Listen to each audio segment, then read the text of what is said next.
And how is it going, everyone? Welcome to more podcasts, to more gaming podcasts here with Draynoth. Yo, I'm dying over here, by the way, because I'm a little bit ill. You didn't tell me that before starting. Yeah, because I was yapping about other things, so... Like, it seems that that's a little bit important, if you ask me. Nah, I just got a little bit of a cough. It's not like I'm dying or anything, I just got a little bit of a cough. Well, I will hope you're not dying. That will be a problem. But yeah. It's okay. It's okay because we are just doing a podcast. There's no need to focus on anything other than talking, obviously. Yeah. But yeah, you don't have to worry too much.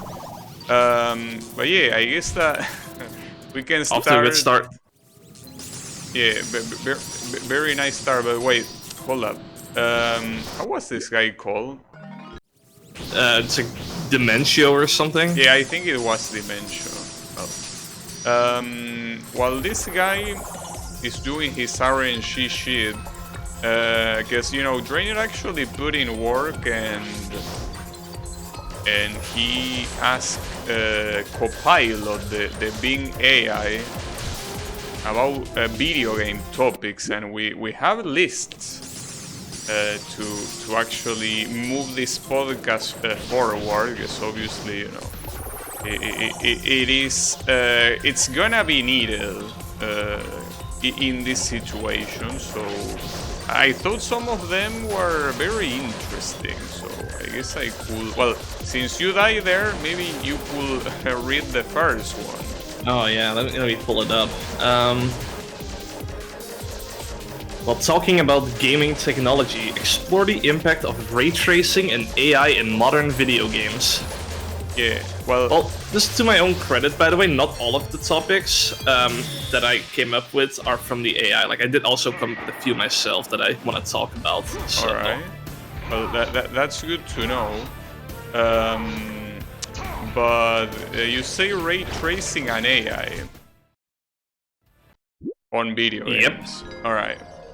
Well, I would like to say much about that, but I don't think my current PC can even run ray tracing or AI, so... No, I mean...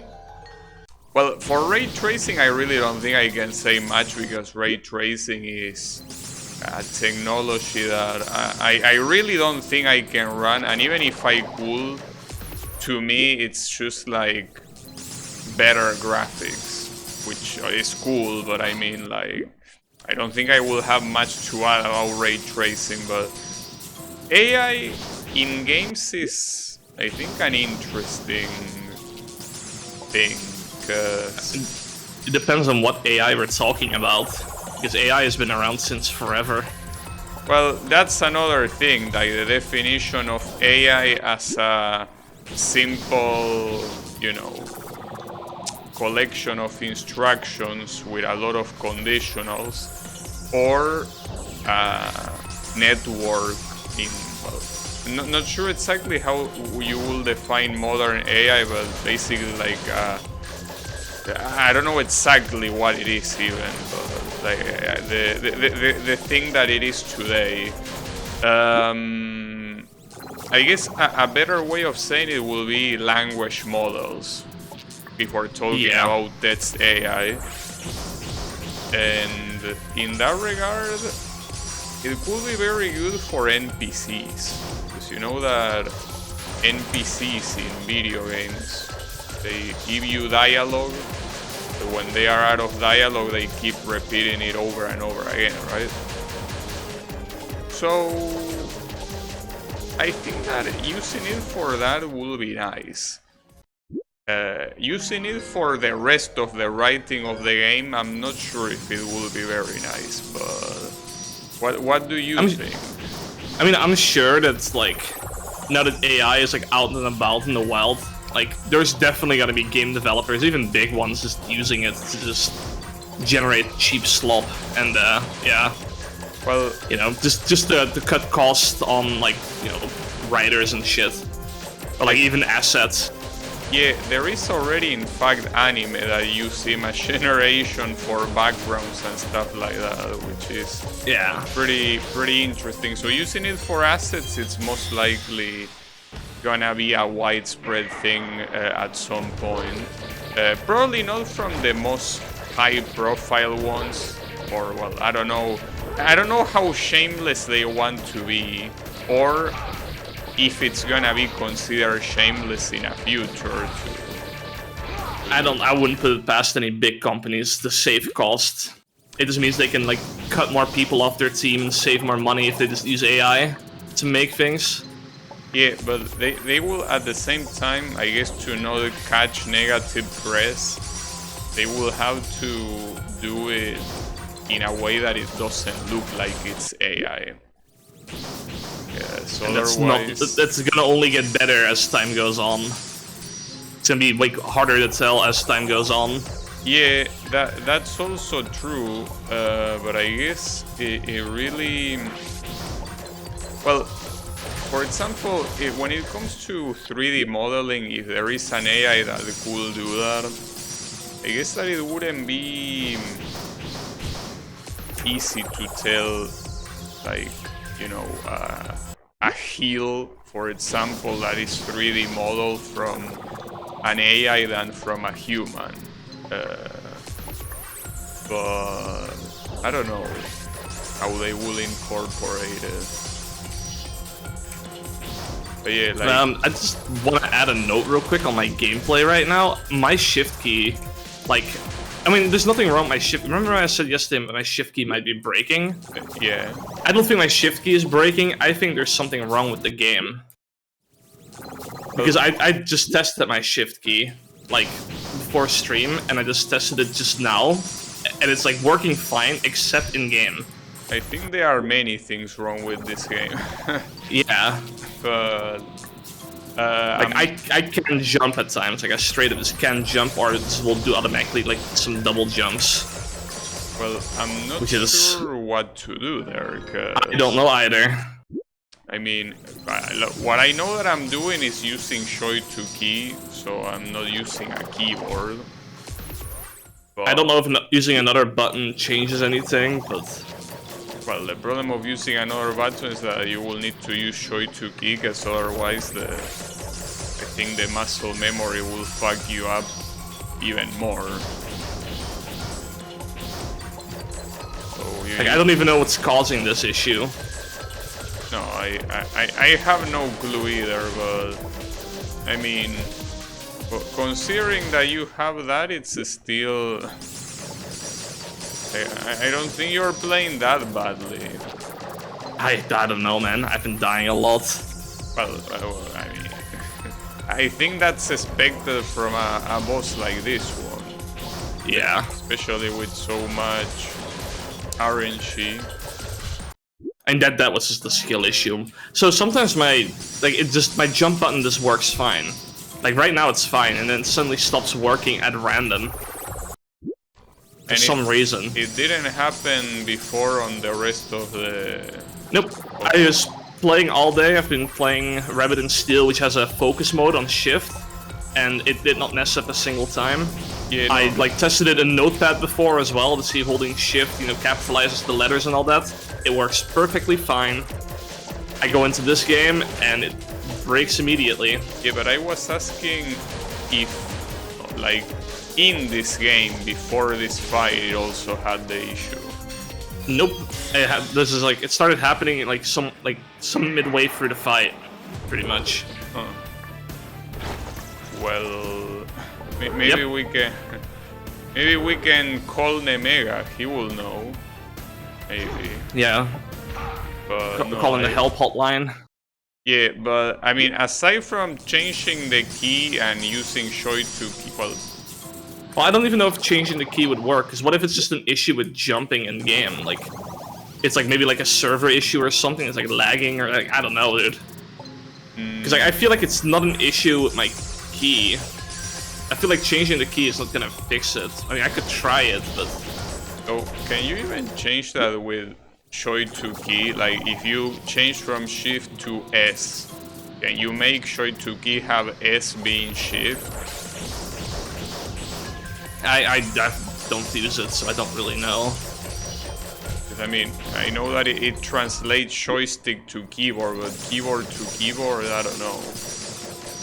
So maybe I'll just plug in a controller and try playing with that. How you play fun games with a controller? Nah, I would lose my mind if I played with a controller, but I mean, if it's the only way, then it has to be this way. Well, the thing is that you will still need joy to key for that, I guess. Oh, okay. That's what I'm using. It's well, maybe it has controller support, but with fun games I never want to try dealing with controller support because it tends to be more trouble than what it's worth. So yeah, I mean the jumping just seems to be fine now. Like it started working again, like with no issues. Well, that's despite me still dying, but yeah. It's good to know, but yeah, just keep in mind that there will be a lot of dying regardless of if it works properly or not. And there it stopped working again. Whoops, I spoke too soon. It's fine. I mean, I think that, well, see, my keys work perfectly and I still get fucked, so it is what it is. But yeah. Well, at least you made it to Dracula, so... Well, actually you have to make it through the Kirby boss once. That should be fine. I'm pretty this sure... will be the run. Pretty sure that if you can make it to Boshi, you can probably get to whatever is after Dark Boshi as well. I don't think you will have too much trouble doing that. Okay. Yeah. Looking good so far. To be working.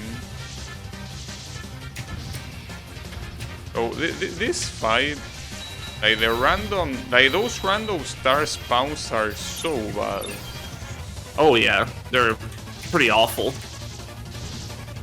Because it's... You get a bad angle and you're dead.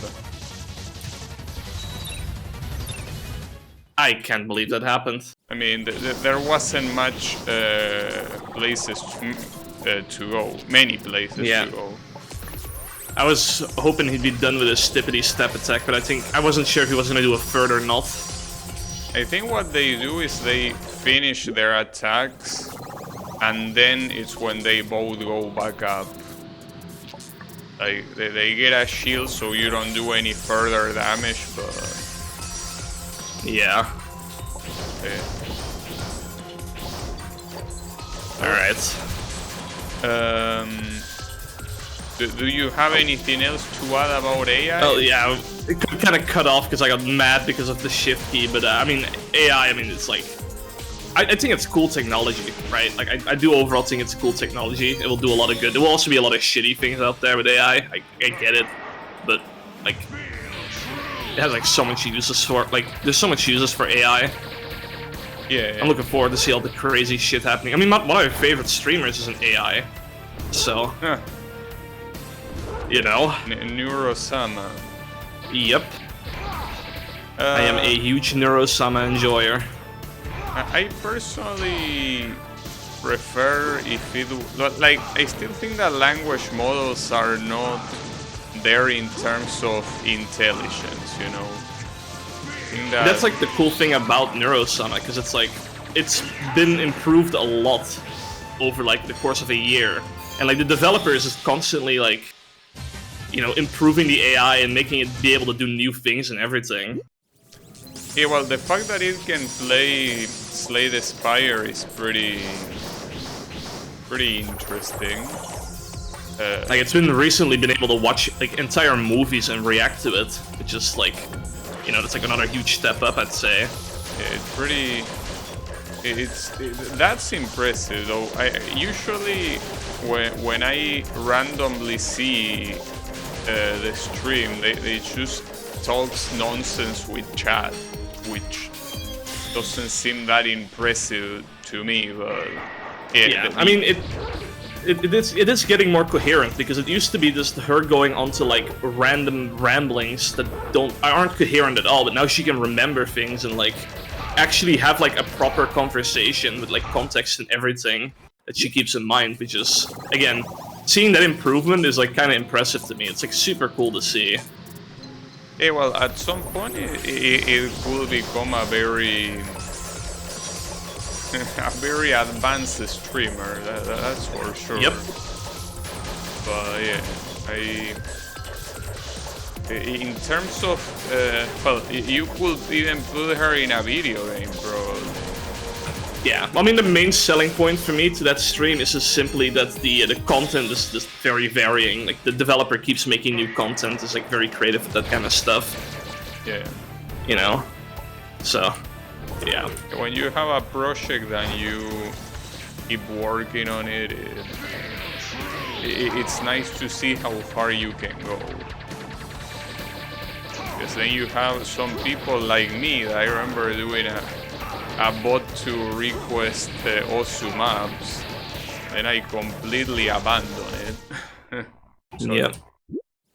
It's okay, it happens. So then again, I abandoned it mostly because I don't really give a shit about Osu anymore. But that game is dead to us. Dead? I don't know. It's still I don't know, how is Osu doing nowadays? I think it's doing the same as it's always been. Like, it is one of those games that the kids, well, I guess teenagers really like to play. Well, the ones that are not playing their regular games, right? The ones that are not playing League of Legends or Fortnite or Roblox, they are playing Osu.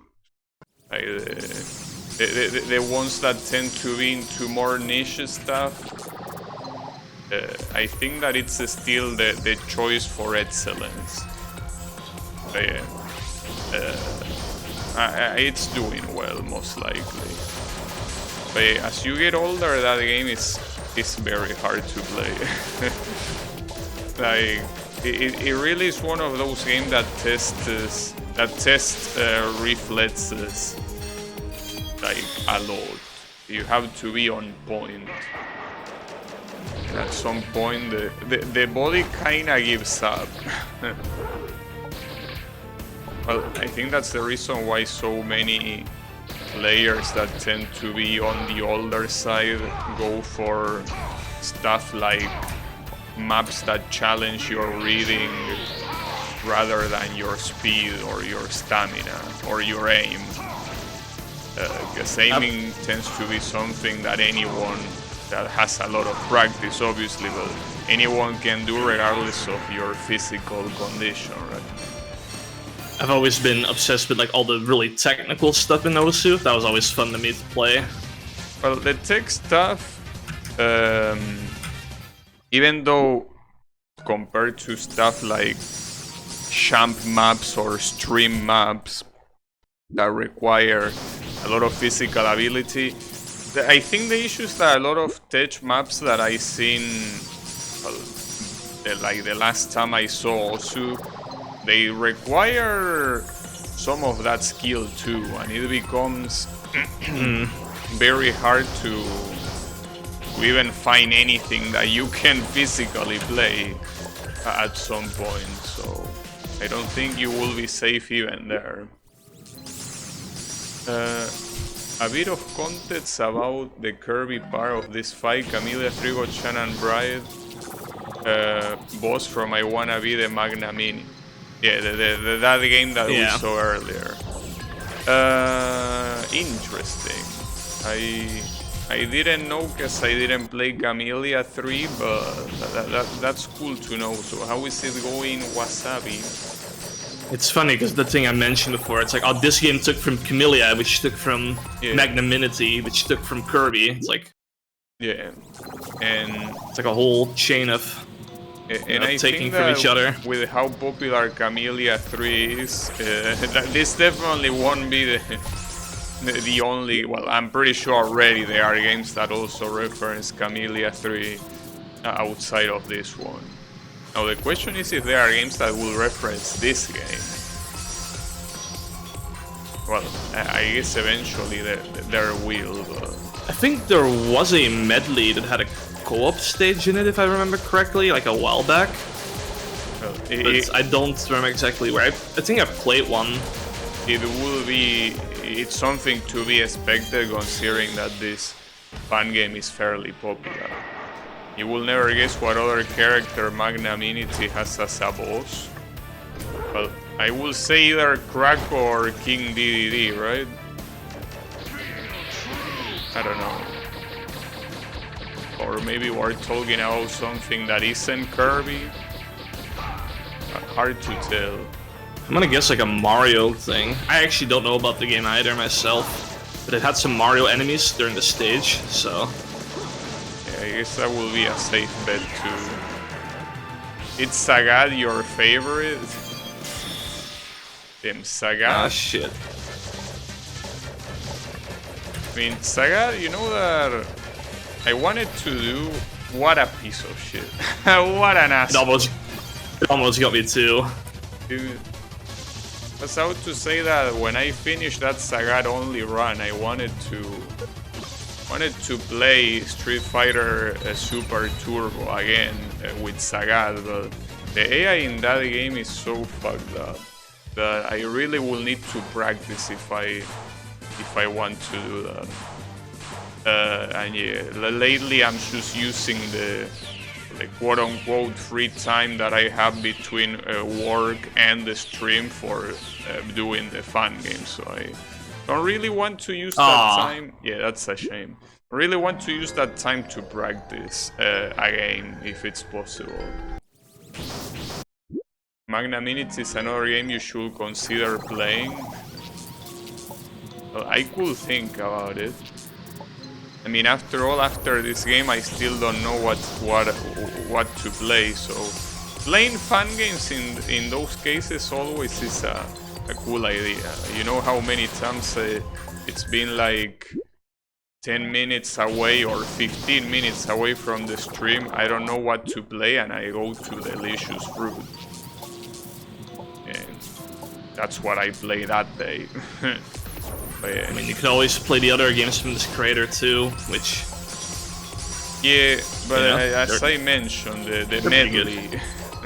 Yeah, I mean, I think...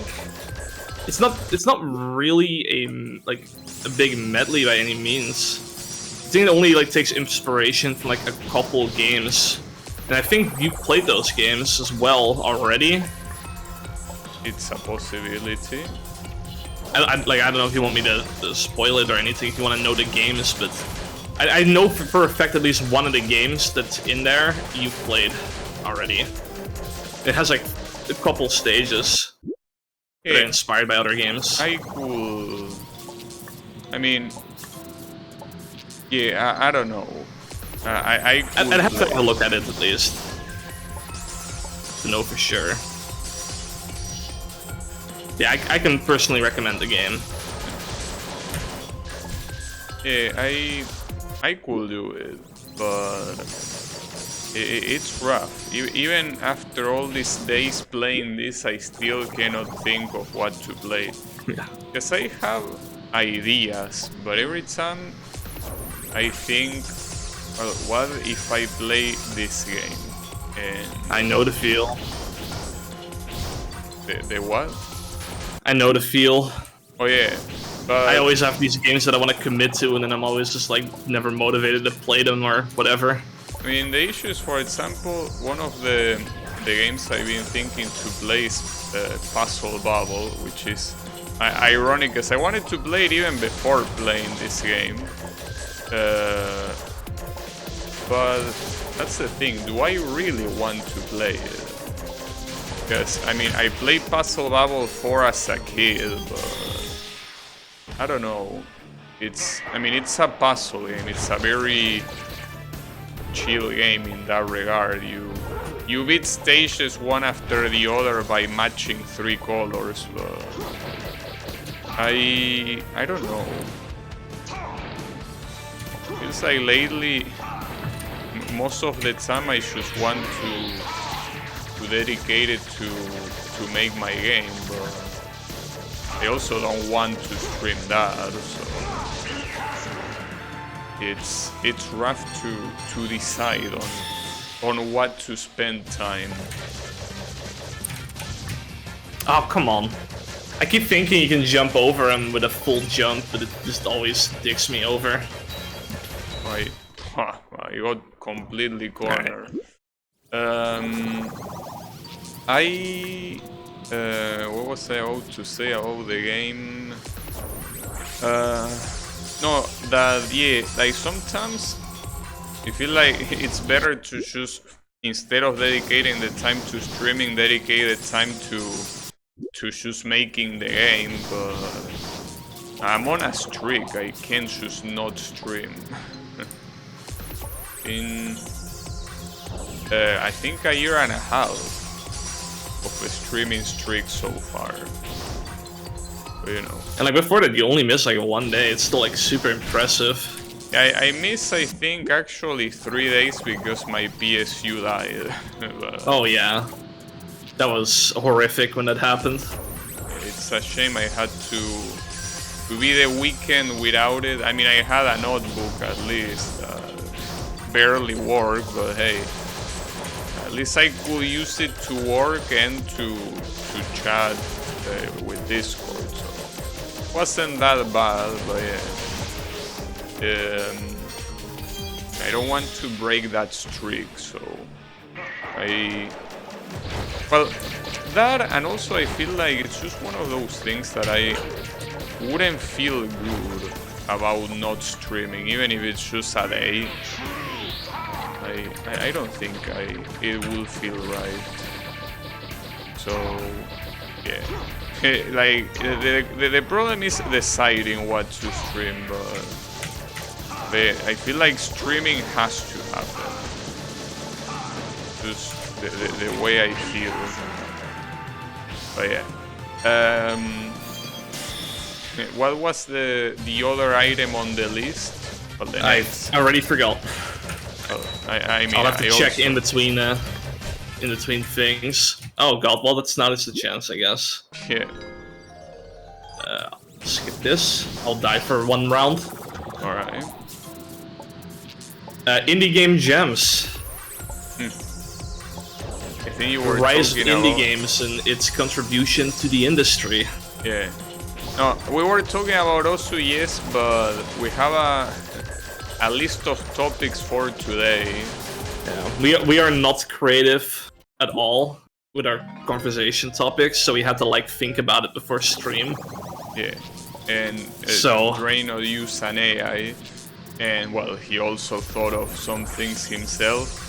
And well, yeah, indie gems, the impact of indie games in the industry. Well, indie games are a way, yep, to me, of going back to the fact that the developers are also the producers, which is something that was more pronounced back then, since game development teams weren't too big. So oftentimes the developer was the one that also just directed the game in a way. Well, that, as more time passed, kinda stopped being the case. Developers just were developers, and the director and producer were just completely different people. So you had people that I think that wouldn't have any trouble like directing a movie or directing a series working in a video game. But I think that indie games are a way to, you know, to take back, to give back the control of video game producing to the hobbyists, the people that play games as a hobby, thanks to the tools that, like Unity and stuff like that, that were created to make development easier, and so anyone can make a game even without the insane amount of knowledge that, well, maybe not that insane, but the extensive amount of knowledge that require being a game developer back then. So I think it's pretty cool that any hobbyist now can make a game without needing a big budget or anything in the middle telling you what you can or cannot do. So yeah, that's Hell what yeah. I gotta say. I 100% agree with that. Like, some of the best games that have come out in the past years have been indie games. Like, especially, like, the good ones especially are just the indie games that dare to do something different. Because, like, not gonna lie, but a lot of AAA games, they're a bunch of bitches. They don't dare to do, like, anything new or, like, crazy. Yeah, indie games will. Yeah, that's because, well, Echo says it's Boshi time, but yeah, Boshi time... Not yet. It will be, but not for now. But yeah, how is it going, Echo? About the risk, yeah, the thing is that with video games getting bigger, companies see it as an investment, not so much as an art form at all, but as an investment to make. So they are not gonna take risks when so much money is on the line. Since they see it as an investment and they want the return of that investment. So if you make risky things, you are risking not just the money that you might have put as a, as a publisher, but also all the shareholders that invest in your company and they want results. It's 100% understandable. Yeah. It just, like, I'm one of kind of sucks. I always have respect for developers that dare to do something different, even if it sucks. Yeah. Like, I'm always in for that. Yeah, I mean, because I think that at some point, well, there are a lot of people that will still buy games even though there's nothing original about them, like, well, games like FIFA, Call of Duty, or any game that is basically almost a copy-paste of the previous entry that released a year ago. There is always people that will buy those games, so there is no reason for those companies to, you know, do anything else. Also, good stuff. You got past the Kirby, so now it's Boshi time. I guess that's not Boshi time, dude. Forget it. Well, you saw him though, so at least it was Boshi time for 2 seconds. So yeah, good call, Echo. But yeah, those companies that I mentioned have no reason to be creative when they are guaranteed the big bucks by doing the same shit they've been doing all the time. So yeah. I don't think we will be able to see a big company making risks in video games. Yeah. But yeah, you need to rely on indie games for that. But yeah, that's indeed. They are something necessary for video games to keep being a thing. The thing is that if we only had corporate video games without indie games, I feel like we probably would have already come across the second video game crash, if that was the case. But yeah, no, we're still holding up, and I think that indie games are the backbone of the industry.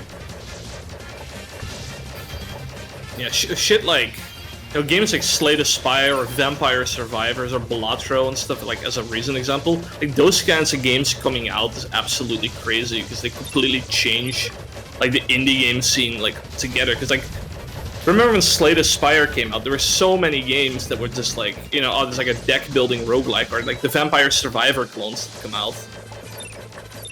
Yeah. Shit like that's always fun to see. Yeah. Even though I will say that most of those games that come out, like, you know, all the Balatro clones or all the Vampire Survivor clones, they often do suck. Sometimes there's a good one in there. Well, I personally cannot say that I'm a big fan of deck builders or roguelikes or turn-based games, so I can say I enjoy those games, but I'm trying to think of other examples that might resonate more with you, but I can't. No, I mean, most of the games that I play on stream that are not all games, they are independent in one way or another. I mean, Wanna Be the Guy games are that, and then you have games like one of the ones that I played recently, Riptide, that it's an indie game, and you have a lot more like that, and yeah, it's definitely something I enjoy, but yeah, just the. It's also interesting to know that games like Slay the Spire or those type of roguelites probably wouldn't be made that much by the big companies. So for those genres to stay alive, indie games I think are crucial. But yeah. Would you have any interest in playing I Wanna Start a Party? Do you know that game, Draynoth? That's the Mario Party thing, right?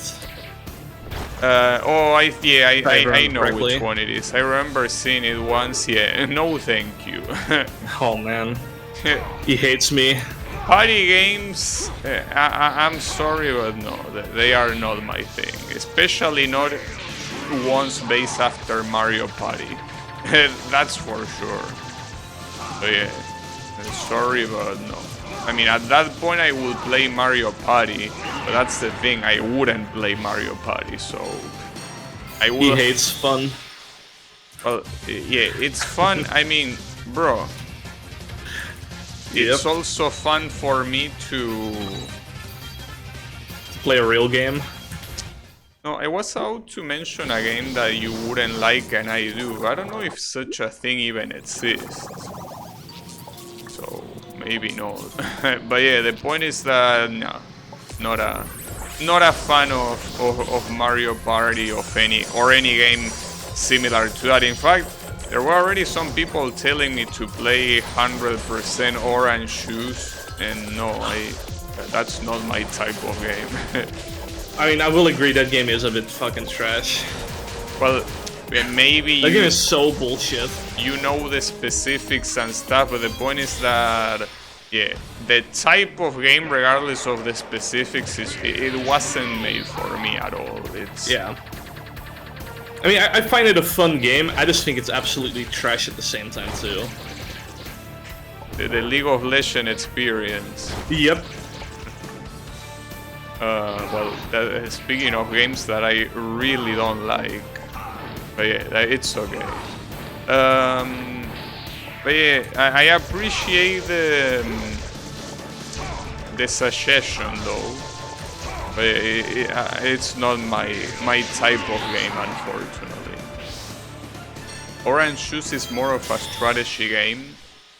Well, that's even worse. It sounds like a cope, honestly, because that whole game is just dice throwing. Like this, I think the only strategy in that game is like I think the cards you have and like the cards you play, but like even that is like random. Like you could still absolutely get owned by RNG in that game. Basically like Yu-Gi-Oh, but more casual. And with with Yu-Gi-Oh even you can get some strategy going and whatnot, right? Like you still have some input on your plays. Yeah. With 100%, like unless they changed it, like I haven't played that game in like years now. I think it was like 4 years or something that I last played it. So maybe they changed stuff. I don't know. But when I played it, at least it was a fucking mess. But it was fun. Like I had a lot of fun playing that game with friends, of course. Yeah, I can imagine. But yeah, no. Like the more you think about that game, the less you'll enjoy it. You just gotta play the game and have fun with it. That's like the only way to enjoy it, I feel like. Yeah, I mean, I think it's the same as with Mario Party. Like if you try to get good at the minigames or shit like that, it's probably gonna be a lot less fun. So I agree with that. RNG makes it super replayable. You can get a screw, but it's fun. Yep. I can see it, but no, not for me. So is there anything you wanted to add about indie games? I mean, I've recently playing Rabbit and Steel, and that's pretty fun. I can highly recommend that game. Yeah. It is a roguelike shoot 'em up with MMO elements, so also super interesting and unique. It's well, you probably cannot find many examples like that game in other games. So I will say that it's the peak indie game experience, like just playing something that you don't have many parallels of. But yeah. What was the next item on the list? I'd have to check. Oh, the startup party game. I was just wondering if there is a game we could ever play together other than that one, though sadly I don't think there are other options. Like you mean together as you and me? I mean, there are many co-op games out there, you know. I mean, hey, that game I mentioned is now Rabbit and Steel. If you're into that, we could get a 4-player party going and be really, really fucking goofy. Well, it's not really a party game, but it feels like a party game. But how chaotic and bullshit it is with 4 people.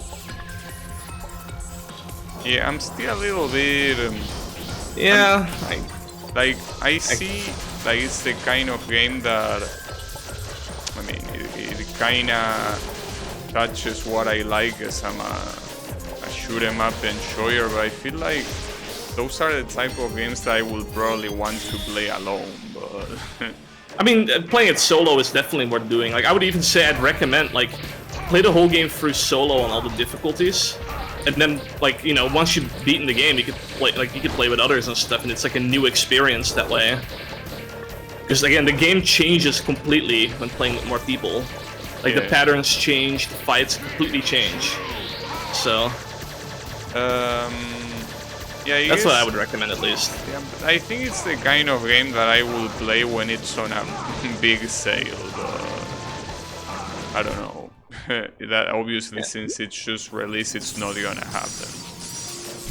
Yeah, I know that Clone Cat. I seen it. I know that it's from the same guys as Maiden and Spell. But yeah, how is it going? The game is currently on a sale, but it's only like 10% off. Yeah, I know. It's the introductory offer, indeed. But yeah, I think I will prefer waiting. Fair enough. Well, I mean, it's a little bit weird though, because I see like the other, like that game that I played some days ago. Cruising Blast. Like, that game was on sale, but it was $20, and I purchased it simply because I'm so obsessed with finishing the series that I started, and since I played every game in that series, I had to play the last one, that I just did it. And I did that also with Mario Kart 8.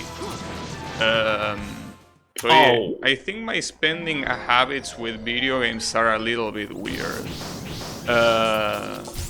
I don't think I can explain them myself. But yeah, personally, I would probably prefer waiting for a game like Rabbit and Steel, I guess. So yeah, it's I probably am not being very coherent. No, I understand you. It makes sense. It's just that even I'm surprised that I spent $20 on Cruising Blast, to be honest. But yeah, I guess it had to happen. Well, besides it's a Switch game, so I can play like on the fly. well, on the fly. Not like I go many places, but I mean I can play it while I'm quote-unquote working. So then these days I really couldn't afford doing that. Like these days have been so full of work. Because you know, banks are going crazy because of the multiple changes in economy laws here, and since my main client is a bank, it's chaos. But yeah, it happens. What did you say that it was the wait, what were you about to say? Well, I was gonna say the next topic was about fucking esports. Oh, I was about to ask you about that. Yeah, yep. Esports, I have a lot of things to say about esports actually. Oh shit, there's a lot of shit about esports, or a lot of good things about it? A lot of bad things about esports. Oh, here we go. Because you know that King. I'm a fighting game fan, right? I like fighting games, but more importantly, I like watching the good players compete, right? Well, esports completely ruined competitive fighting games, unfortunately. So I have nothing but hatred and contempt against esports because of that, because I know that there are some games where esports are going strong, like League of Legends and, you know, Dota probably and stuff like that, Counter-Strike even. Unfortunately, though, I don't give a shit about those games, so... The problem here is that the only games I give a shit about that are esports, which are fighting games, have gotten worse because of esports, because fighting games is, well, there is a word that people like using a lot, that it's grassroots, right? There are people that started competing because of the fun of it. They just were a bunch of friends, or maybe not precisely friends, but people from the neighborhood hanging out, talking shit, throwing some sets, right? And you know, people at that point say any sort of shit. Like, for example, the commentators of a tournament, they could really talk shit about one of the people that was playing. You could see all sorts of shit. You could see money matches happen on the spot. Well, those still happen sometimes, I guess, but you could see a lot of raw stuff, right? Like just people being themselves, being a tight community, until esports came and demanded everyone to be family friendly, filtered, and boring. And that's something that does not fit fighting games. Fighting games are something that it's a more raw experience, and when you put a filter like that on them, you are just completely ruining the whole appeal. So in my case, I hate esports, and I'm glad that so many esport organizations are dying. But yeah, that's what I think. I don't know what you think. Well, I was actually gonna say, I do like esports overall. My one criticism with esports was the thing you just mentioned. I feel like esports has become too friendly, and that just doesn't make it exciting. Like, even outside of fighting games, right? Like, if you have, like, two teams, like, two Dota teams, like, imagine them, like, having, like, a rivalry with each other, you know? Like, oh, the two big teams are going up against each other, like, this tournament. It will be, like, a big event, right? Like, two lifelong rivals. Like, that's cool. You know, start some beef with each other and shit. Like, that'd be entertaining to watch. Yeah. That doesn't happen in esports though. So that's kind of unfortunate. It makes it like much less exciting to watch, in my opinion. But yeah, that was like my one thing about esports I did not really like. I mean, overall it is still pretty fun. Like, I do still like follow esports, even of games I don't really play. Yeah. Like, I do watch I mean, I like I mentioned Dota the other day as well, but like I do like watching the Dota World Championships, the international it's called. Yeah, like on the occasion. It's always fun to watch high-level competition on anything, even if you don't really understand it. But yeah.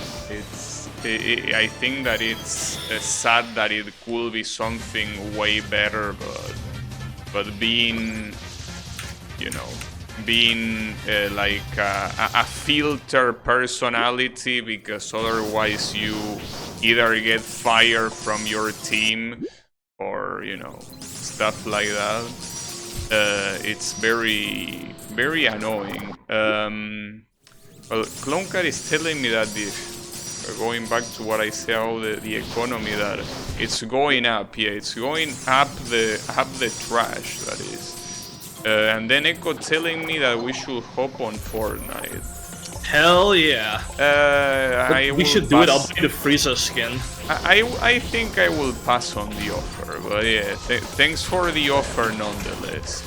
Fighting games are just the warming up for the actual fight. You could say that, yeah. Is it the eSports fault? Yes. Because when there's money on the line, you don't want to... I will put a specific example. You have people in the fighting game community that are actually paid by Capcom to either commentate or play in certain tournaments. That people that is being paid by Capcom, they can't talk shit about the game, because if they talk shit about the game, they will be breaching their contract, or they will never be called back to commentate or do whatever. That is something that is the fault of esports, because Capcom putting money in those competitions, it's cool because you can say it attracts more talent because there's money on the line, but it really fucks up the entertainment factor, at least for me. Not to mention that, well, especially in the Capcom side of things, that one of the best players, if not the best player in the world, is banned from participating for stupid reasons that have to do with being family friendly and you know, having a positive image in social networks, right? And yes, that's the fault of esports, because if esports wasn't there, none of that will be forced.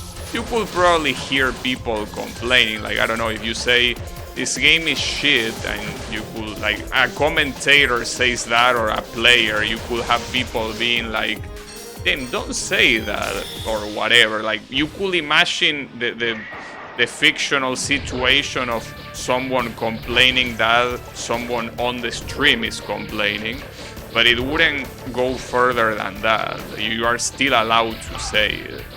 Well, because of esports, well, technically you are physically allowed to say it, because it's not like you have you have your mouth literally shut, but you will pay the consequences by either not being invited anymore or being banned from the event, and you get fucked. And yes, again, that is the fault of esports. But yeah, that's why I see it in such a negative light. It really sucks most of the fun out of competitive fighting games for me, as just a watcher, you know, a viewer. I don't participate in the events, but as a viewer, from a viewer perspective, it has made the experience worse for me. So yeah. I would even extend this little thing that you're mentioning to, like, also, like, not just esports, but like other sports too. Like anything. Oh, like, yeah, there is tennis actually. Like, if there's rivalries and shit, like people get to, like, kind of like have beef with each other and stuff, like, you know, like competition, it's much more exciting to watch as well. Like, I think it's like MMA that like has that, like, a lot of like little rivalries going on between like fighters and stuff. It like makes, like, when they fight, like, a bigger deal than it normally is. I was thinking more of, well, I guess that's entering into a probably more controversial topic, but in tennis, the best player in the world at some point was denied entrance to a tournament for a very specific thing that after all they completely ignored.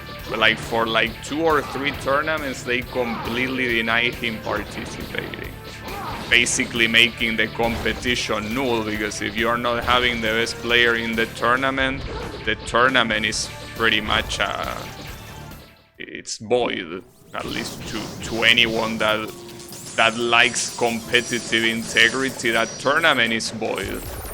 But yeah, going into the reasons is probably more controversial. But yeah, let's just say that that's the kind of thing that happens when the decision making is not in the hands of the people that care about the sport or game, but rather people that have nothing to do with it. And I think that esports is pretty much that. The money is in people, well, the money and the decision making is in people that don't really care about it, but just care about profit. So, you know. Yeah, I don't really know the context of the tennis story, but yeah. Yeah, don't worry about it. Okay. But yeah, it's something that I guess for some people, and I probably could understand the argument as well, but I feel like it wouldn't have changed anything. Especially because it's not like it's a random person, it's someone that is not like you will just have a hobo from the streets entering the tournament not knowing what will happen. You have the best player in the world that clearly will do things properly, but yeah, he wasn't allowed because mostly because of, I guess you can say, political stuff, but it's okay, don't worry about it. Gabi not being invited for shitting on Street Fighter 5. Well, that's an interesting thing. If I was well, then again, if I, with how much I absolutely hate Street Fighter 5, I wouldn't even think of competing on it. But yeah, it will be funny. Like, for example, if professional Touhou was a thing, right? And when Touhou 19 released, like one of the characters that I even forgot her name was absolutely broken. So imagine if that game was competitive and I was like an esports player of it, right? I wouldn't be able to shit on that character probably, even though that character is so badly done from a gameplay perspective that it's just fucked up. But yeah, I'm not a fan of not being allowed to say what I wanna say, especially when it's not something like, because I would understand if I'm, I don't know, bullying someone or offending a specific person purposely, that yeah, I probably shouldn't say that. But here, having an objective criticism, well, objective or subjective criticism about the game, it's something that even if you are a professional, you should be able to say. Or rather, especially because you're a professional, you should be able to say it freely. But yeah, companies like Capcom are not that big of a fan of people criticizing their game. So yeah, I mean, there is a story of a commentator that shit on Street Fighter 5's rollback netcode, because Street Fighter 5 implements rollback netcode, but it implements it badly. And that commentator in an event kinda was saying how bad the netcode was, and for like 4 years he was never invited back to a Capcom event. He was punished for speaking the truth. Pretty much, yeah. I mean, he's now back at commentating Capcom events, but basically he took a lot of time in Capcom jail for talking shit about their precious third of a game that is Street Fighter 5. But yeah, it is what it is, basically. I had to leave for a minute to keep my computer from going up in flames. What did I miss? No, let's rehearse everything we said. Nah. Well, if he says a minute, I don't know. I just been...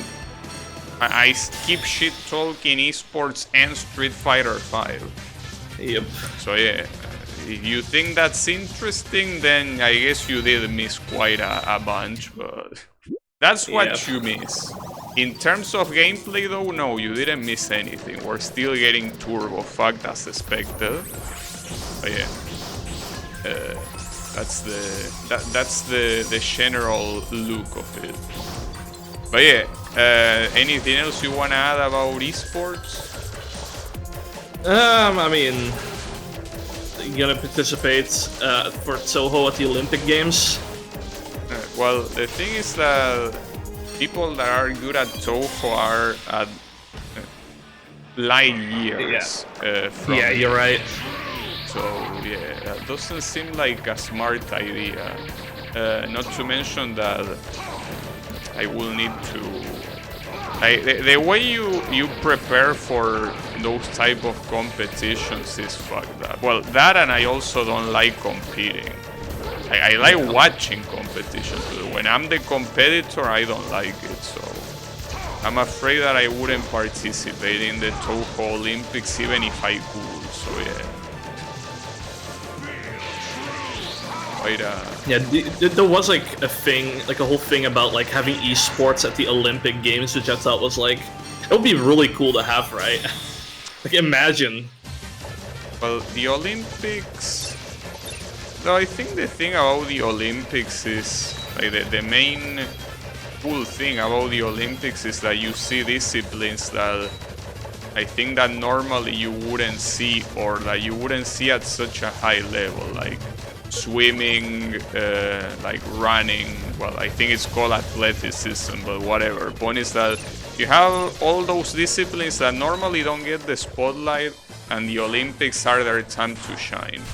So I personally think that, forget about esports, but things like tennis, football, or basketball have no place on the Olympics to me.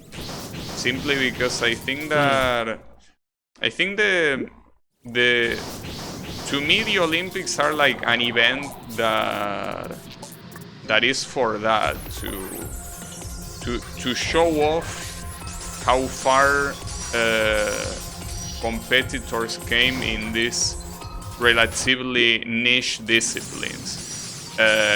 While on the other hand, for things like football, basketball, or tennis, you already have competitions that have the best players and are considered way more valuable to win than the Olympics.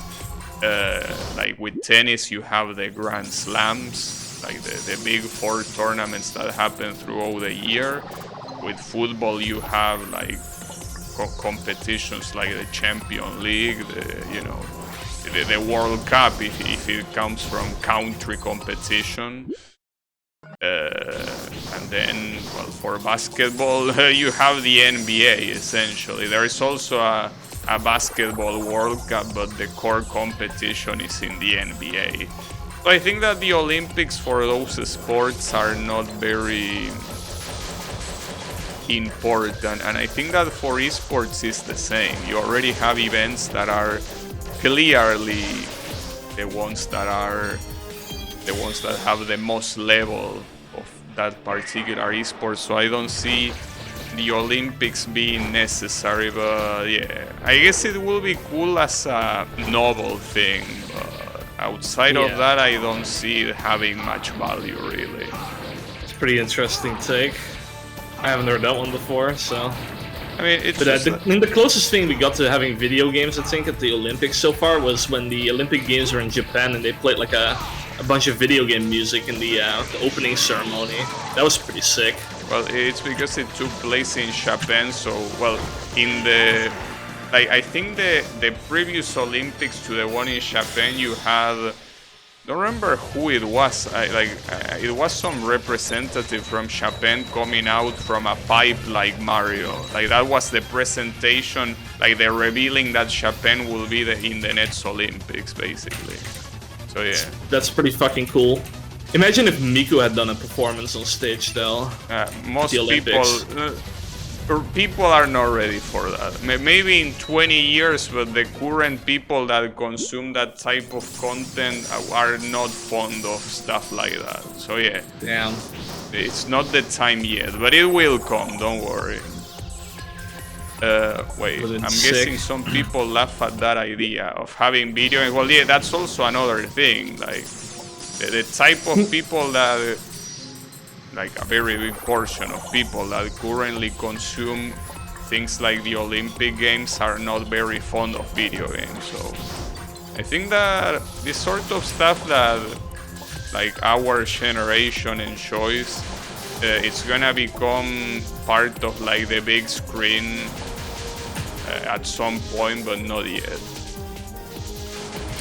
So yeah. I mean, the idea, like with the idea of esports being proposed to the Olympic Games, there was actually like some like list of games that they were gonna like introduce, and most of these games are actually just like shitty mobile games. Huh. The only real game on that list was Gran Turismo. Well, Gran Turismo, but at that point, might as well, because I don't think the Olympic Games even have a racing category as a game, right? Like, I don't think there is racing or like motorsports or whatever as an Olympic game. So I think before adding Gran Turismo, I probably would worry about adding an actual motorsports, like, I don't know, the IMSA, Formula 3. Well, Formula 1, if you want to go that far, though, I'm pretty sure the fucks at Formula 1 wouldn't want that. I don't know, NASCAR, GT3, anything. But Max Verstappen would dominate that category, man.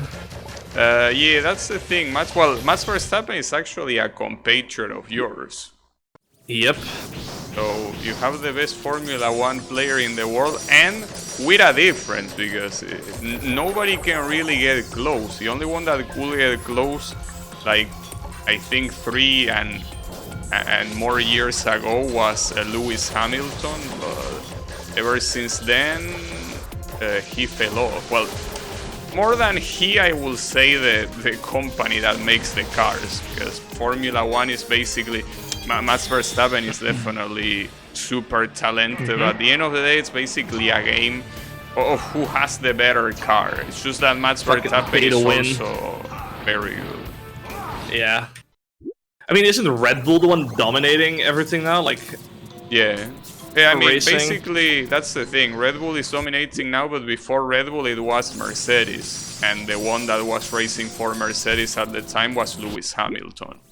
Yeah, okay. But that's the thing that you gotta understand about Formula 1 is that, I mean, maybe you could have 1 or 2 exceptions, but everyone that participates in Formula 1 is a prodigy.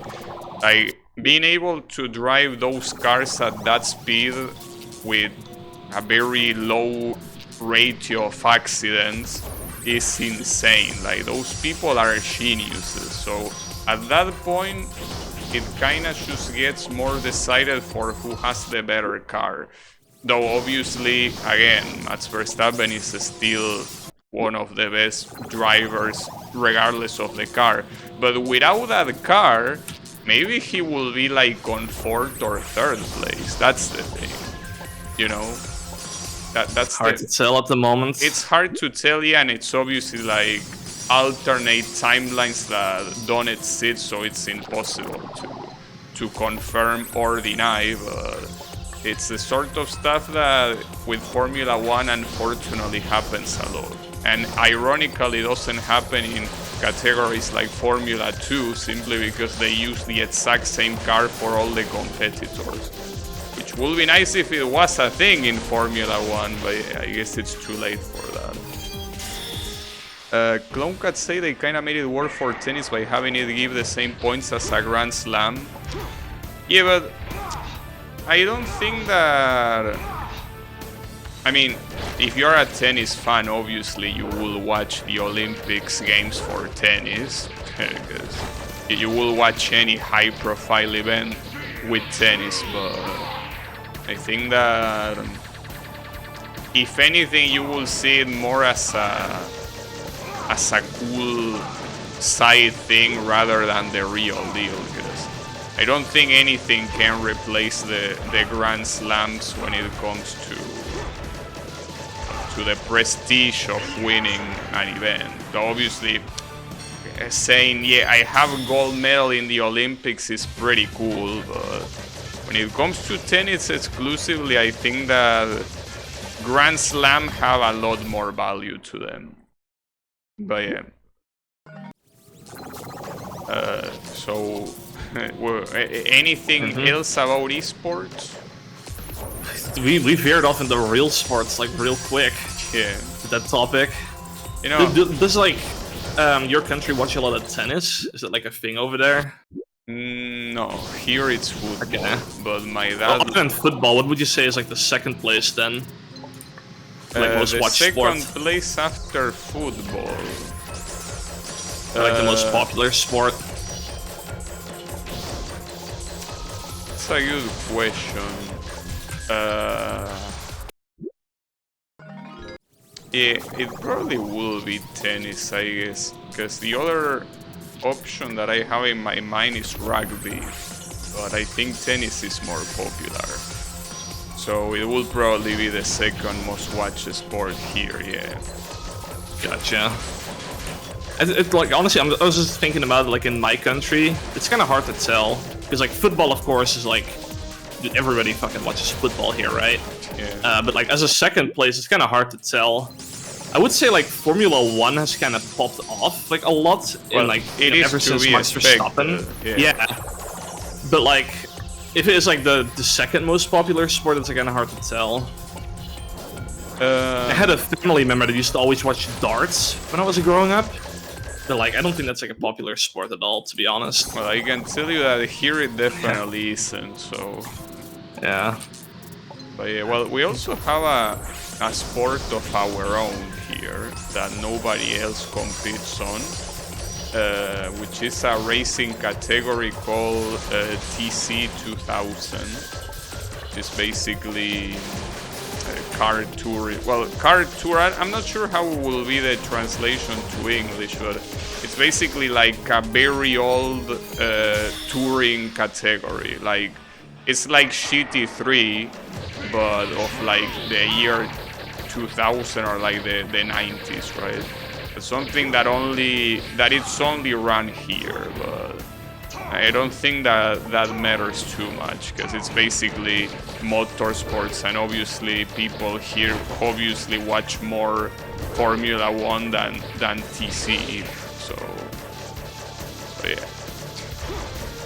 Well, as an example, Formula One, I'm pretty sure other categories are also watched more than TC, but yeah. So, anything you wanna add? I think we covered everything with like both sports and esports. That's like an interesting topic.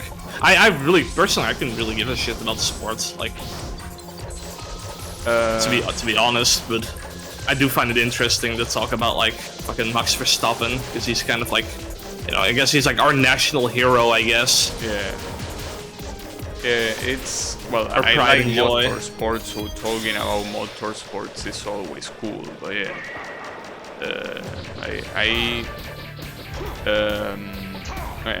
I wish I still had the drive to watch things outside of like Twitch streams. But yeah, because I don't really watch that many motorsport races at all. But when I watch them, it's cool. Yeah, the only racing I'm currently watching is Initial D. Yeah, it's the best type of racing. Hell yeah. Yeah. And Cloncat here disrespecting Checo Perez. Unbelievable. If I'm not mistaken, Checo Perez, didn't he got third place in Mexico like last year? Like, or I don't know if last year or the year before, but he actually managed to make it to the podium in his home turf, and you're saying that he sucks. Unbelievable. Absolutely unbelievable.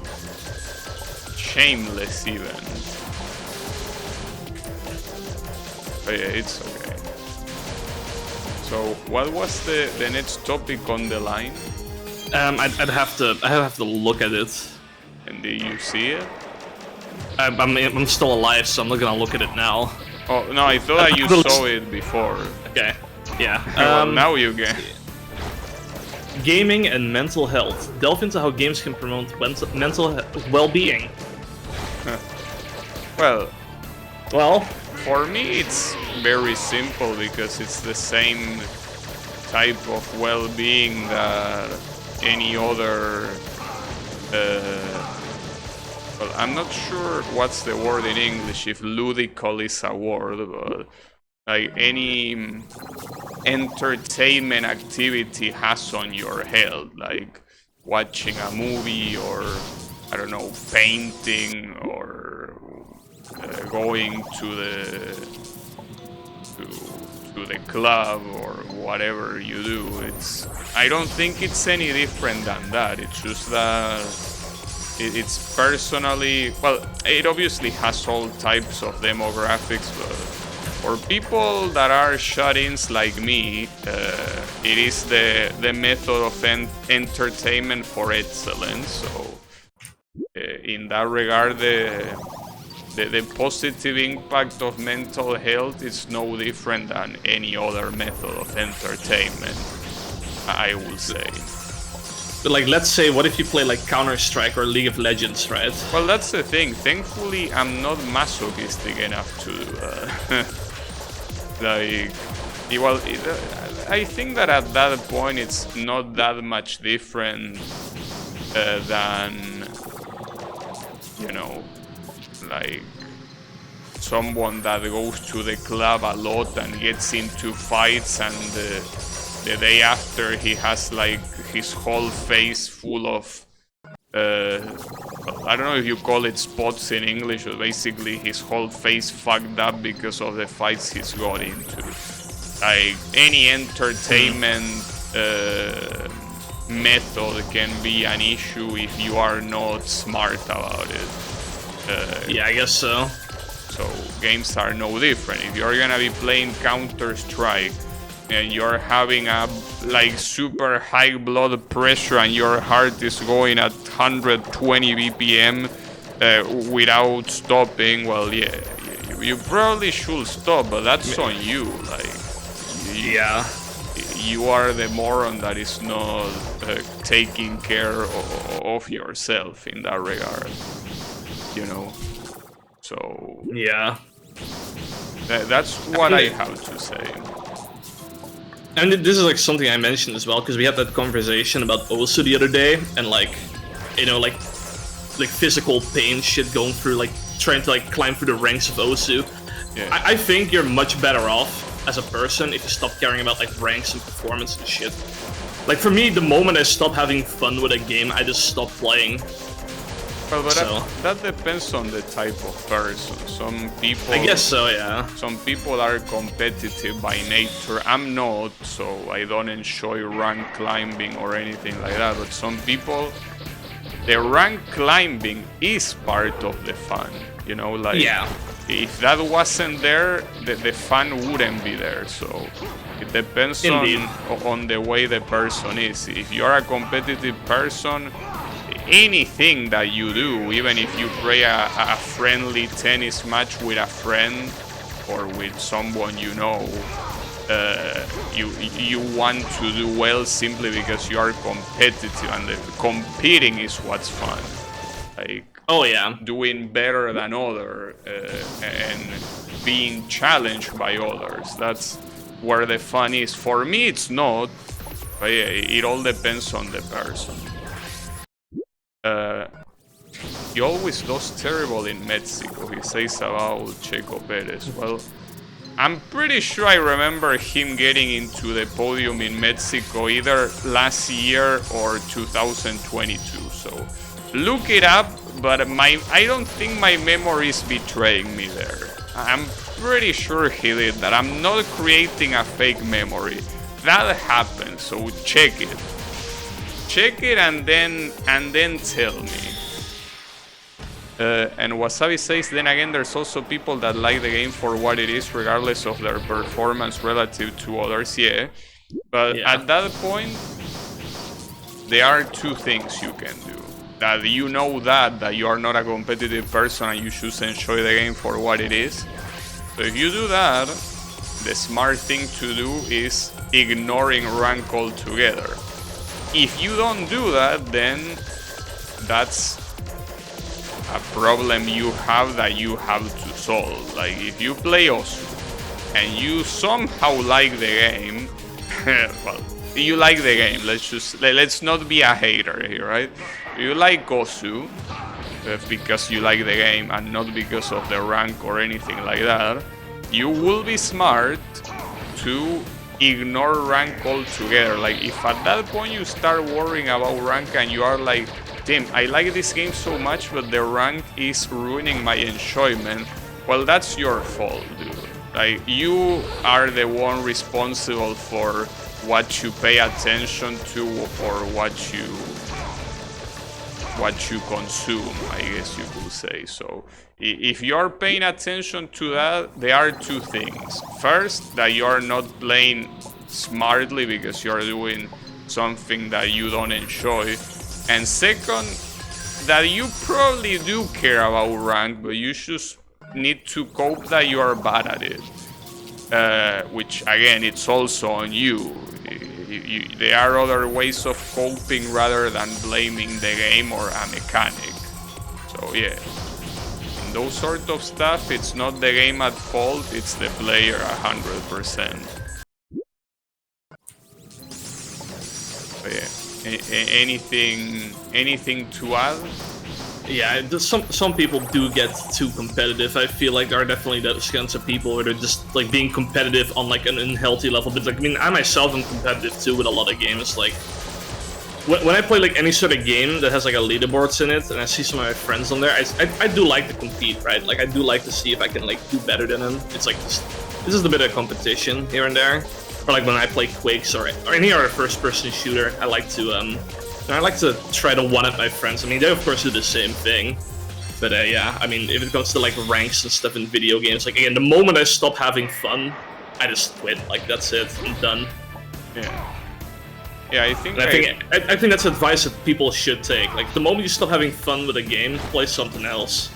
That's what I'd say. I mean, that's the obvious thing. It's just that some people have an ego too big, or they kind of treat it like I don't know, like a romantic partner that they can't move on, you know, when it's just a game. But they can't move on from the game because they want to be engaged with it, but they are just not enjoying it, but they don't know anything else, or they cannot get it up with any other game, right? Yeah. So yeah. One thing I like to always say is like, your ranking game equals your dick size, right? Like the bigger your rank, the bigger your dick, like or the bigger of a deal you are, right? Like, but yeah, I mean that's just like a fucking joke. Like people take that stuff way too seriously. Like they tie their rank or their in-game performance to like their personality. It's like, dude, nobody gives a shit how good or bad you are at a video game. Well, but you also have to understand that a lot of these people grew up, like they were kids playing competitive games. And their group of friends probably was that same environment, and the only way to get higher in the hierarchy of friends, because you know, when you're a kid, that sort of stuff is unfortunately very important for them, and because of that, they just grew up with that mentality that rank is important no matter what. It's just that in my generation, that's not the case, because I personally, like, when I was growing up, the popular game to play online was Counter-Strike. It was a Counter-Strike that you should play to fuck around. There wasn't anything close to the ranking system that the Counter-Strike has nowadays. So in my case, since I didn't grow up with it, I guess it's harder to understand, but yeah, younger generations did grow up with elaborate ranking systems in competitive video games. So I think that that's also another aspect that you gotta take into account. Yeah. I really miss the days of just having a game with a server browser and you could pick whatever server you wanted to play in. Well, I mean, you have some MMOs that do that, though. I guess you mean more like like stuff like Quake or like Counter-Strike, where it's like, oh, you have like a server, join that server, you play with Yeah. These people, you play multiple games with them generally, because like nowadays with matchmaking, every game you play with different people. Yeah. With like server browsers, you'd play against the same people constantly, even over multiple days. Like you'd join the server that like there's that one guy on, and you play with that one guy again, or like your chances are pretty high. Well, I guess here the only replacement that you currently have for that sort of stuff is Discord. Yeah, Discord community. It's much harder now. Like there shouldn't be a step in between. It's like, oh, now you have to join a Discord and then find a game to play. Where it's just like, you know, with a server browser, you can just pick what server you want to play, and if you don't like that server, don't like the people in it, pick another one. Yeah, but like there is simple. also the fact that there are a lot of games that don't have enough people to guarantee that. Like you have, for example, yeah, to give a random example, Guilty Gear Xrd Rev 2, the game before Strive. That game is absolutely dead online. So even if you create or join one of the servers that the game has, nobody's playing. So you need to join a Discord to just say, hey, I exist, I'm here looking for a match. Because otherwise you're gonna be sitting at the non-matchmaking, like the server, you're gonna be sitting at the server for hours doing nothing. Yeah, I get what you mean. And it used to be much different back then. Well, because it depends on the popularity of the game. Obviously, games like Counter-Strike or Call of Duty had game servers you will join, and they usually had a lot of people because they are popular games. But yeah, usually those popular games nowadays do have very easy methods of playing. It's just that it's not through servers. And the games that do still have them through servers that are, like, as I said, Xrd Rev 2 are absolutely dead. So yeah, it's one of those things that unfortunately Discord is the solution. So yeah, it is what it is. Yeah, I'm surprised you survived that. Well, actually, it seems, Tim, your patterns are completely different than mine. Yeah, I noticed that too when you were alive. Yeah. Well, you can do it then. CloneCat says they didn't grow up playing KOF on the streets, they don't know true competitions. True. They don't have any ethics, they know that picking Rugal is forbidden. You play King of KOF... Fighters on the street, so Street Fighter? Yeah, well, but no, see, here's the thing. When it comes to South America, we needed to bootleg machines. So Street Fighter wasn't that easy to bootleg. So KOF was the game of choice, the fighting game of choice for a very large portion of South America, especially Mexico. So yeah, unfortunately, they weren't Street Fighters, they were the King of Fighters. Yeah. They also became Street Fighters, as you say. If someone picked Rugal, it did turn into Street Fighters. It's not the one you would expect, but yeah, indeed. Okay, unfortunately, I don't even know if we had like how popular Street Fighter or anything was back in when I was younger. I don't even remember playing any fighting game other than I think Killer Instinct on the SNES, if I'm not wrong. Yeah, on the SNES. I think the issue is that fighting games, well, aside from being super popular in East Asia, I don't think Europe is particularly a continent where fighting games are popular, though. There seem to be some very specific fighting games that are very popular in some European countries, like, for example, Soul Calibur is extremely popular in France. But outside of those very specific communities, I think that fighting games only, like back in the day, thrive only in East Asia. Some American cities, like, you know, the ones on the East Coast and the West Coast, and as well, CloneCat here mentions, Mexico and a lot of other South American countries. I personally cannot say that because I like, it's not like I'm a shut-in now. I was always a shut-in, so I didn't go to the arcades back then. But yeah, I think Europe just has that issue where fighting games are simply not that popular. I think now that you mention it, a lot of my classmates when I went to school did play Soul Calibur. Yeah. That was, I think, the fighting game I've seen the most of. Well, it's also the fact that Soul Calibur, back when Soul Calibur 2 released, it was probably the most technically impressive fighting game at the time in terms of the graphics and the way it looked and the way it worked. So it's not a surprise. But yeah, I wonder what the specific circumstances for Soul Calibur being popular were. But yeah, it's those type of things that you will have to ask the OGs of the scene to understand why. Because here I can tell you that King of Fighters simply became popular because of how easy it was to bootleg SNK machines. That's the reason. But yeah, in Europe you will have to ask why Soul Calibur. But yeah. Yeah, well, I mean, it was just specifically for like my local area and like classmates. Like, I don't know what like at all what our country's like fighting game of choice was or anything. Yeah. To be honest, like a lot of games in like there were a lot of games like I didn't have as a kid. Like if I had like Zelda as a kid, I would have lost my mind. I think I would have enjoyed that so much. But like I never played Zelda as a kid. Yeah.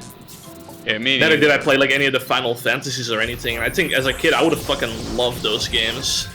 Yeah, I actually, well, I think I always tell this story about, like, right now I could have been the biggest Final Fantasy fan you know.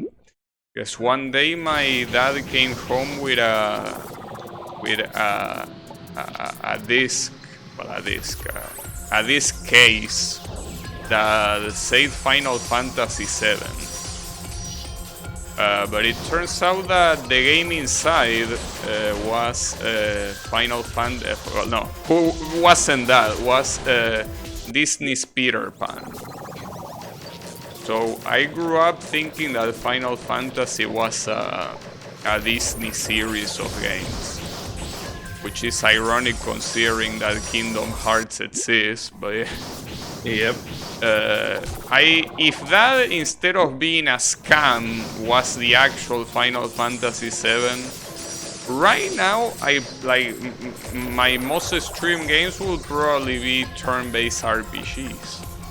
But yeah, And imagine that Gabby in that timeline. it will be interesting.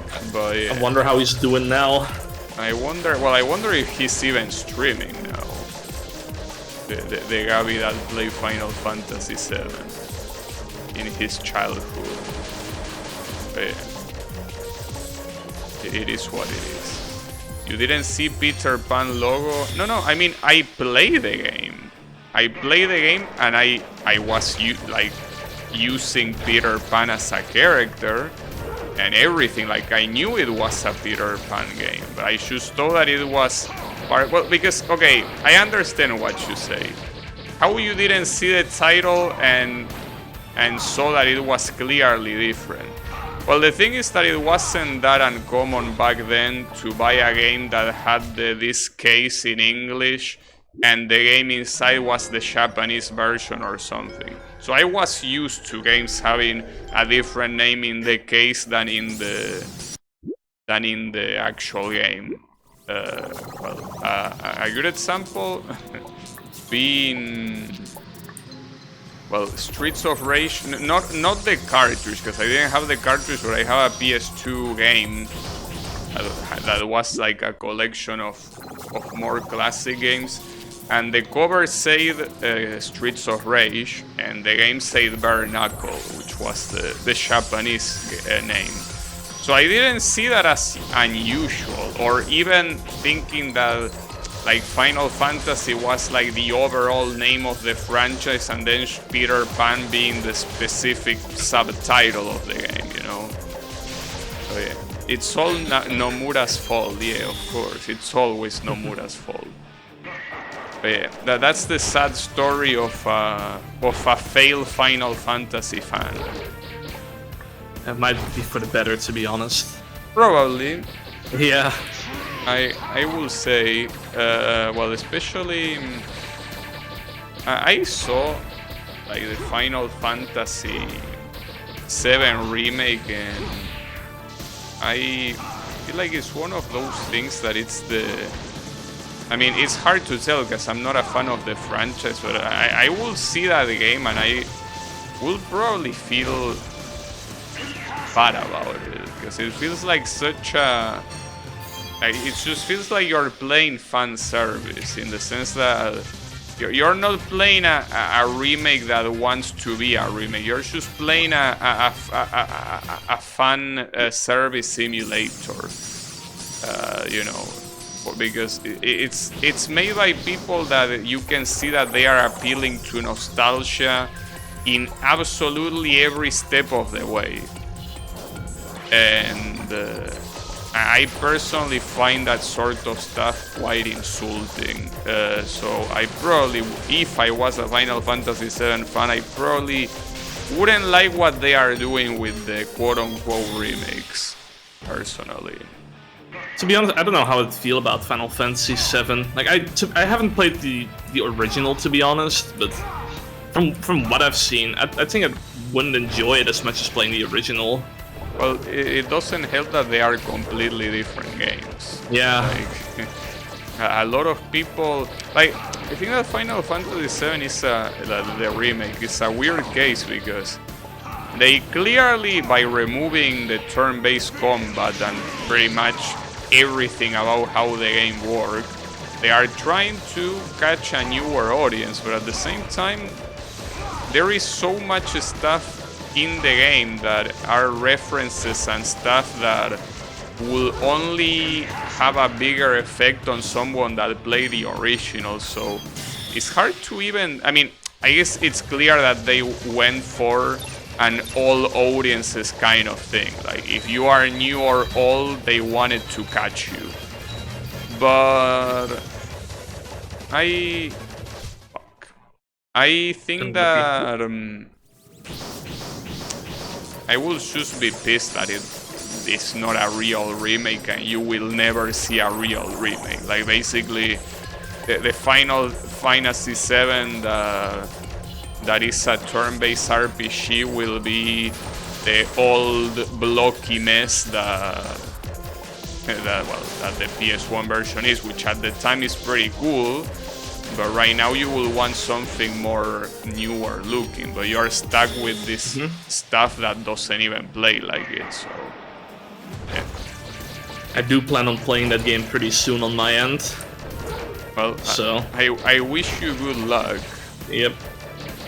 I don't know if I'm gonna like it that much. Like, I feel like it's like one of those games that got like super like hyped up, and it's like everyone's like knows about it because they grew up with it and stuff. I don't think it's gonna be as good as people make it out to be. Well, but I'll have to see, right? I wouldn't know until I played it. The thing is that it's just a game that it's very easy to impress people with when they are young, and when that's like the pinnacle of technology at the time. So yeah. I think it's very hard for someone that is, I mean, I'm not saying it's impossible, for someone that is an adult in this day and age that never played that game to enjoy it. I find that very hard to believe. But you never know. It could happen. And CloneCat says that it's not a remake, it's a sequel. Yeah. Yeah, it's like a rewriting of the story or something I've seen. And also, they're releasing it in like 3 parts, which I also find kind of weird. Yeah. They are milking it for all it's worth, essentially. Yeah. But yeah, I guess they know how big of an impact they left on the people that play Final Fantasy VII as youngsters, and they know that they will pay for anything, so they want to make sure they lay a lot of money. That's for sure. Yeah, the FF7 remakes popped the fuck off. It's such a good selling game. It's well, it seems that they are reporting that the FF7 remake, it's actually, it didn't do as well as they expected simply because it started as a PS5 exclusive.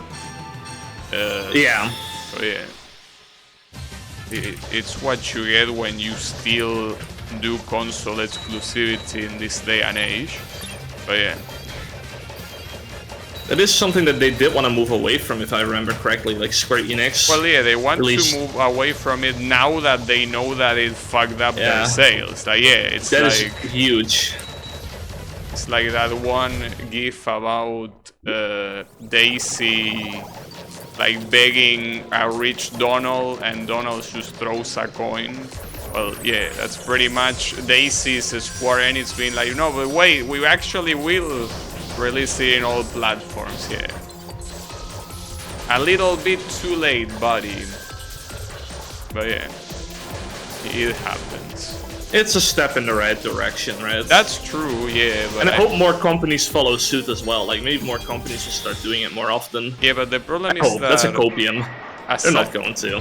Yeah, but the problem is that aside from this change, there is also a lot of layoffs because of it. Yeah. Like, it's not that they just decided, okay, well, we're just gonna become multi-platform. No, they decided, we are gonna become multi-platform. We are gonna stop focusing on like lower selling franchises. We are gonna lay out individuals that work here, and well, you can expect more content of the big ones in, you know, for eternity, which I guess people that are fan of that love it, but the people that are fan of other Square Enix franchises maybe not so much. They did a good job for the first part, actually rewriting aside, but the second part was so bad. It is pretty much what you say, fan servers and a lot of filler to extend the game. Yeah. Well, the first part, I think that it also suffered a lot from fan service, considering that for... Well, I know that it's for rewriting reasons, but... They basically decided to put Sephiroth on the first part because they knew that it would sell. Like, it's fully for fan service and nothing else. Oh, by the way, you can do it, Draynoth. It's Boshi time.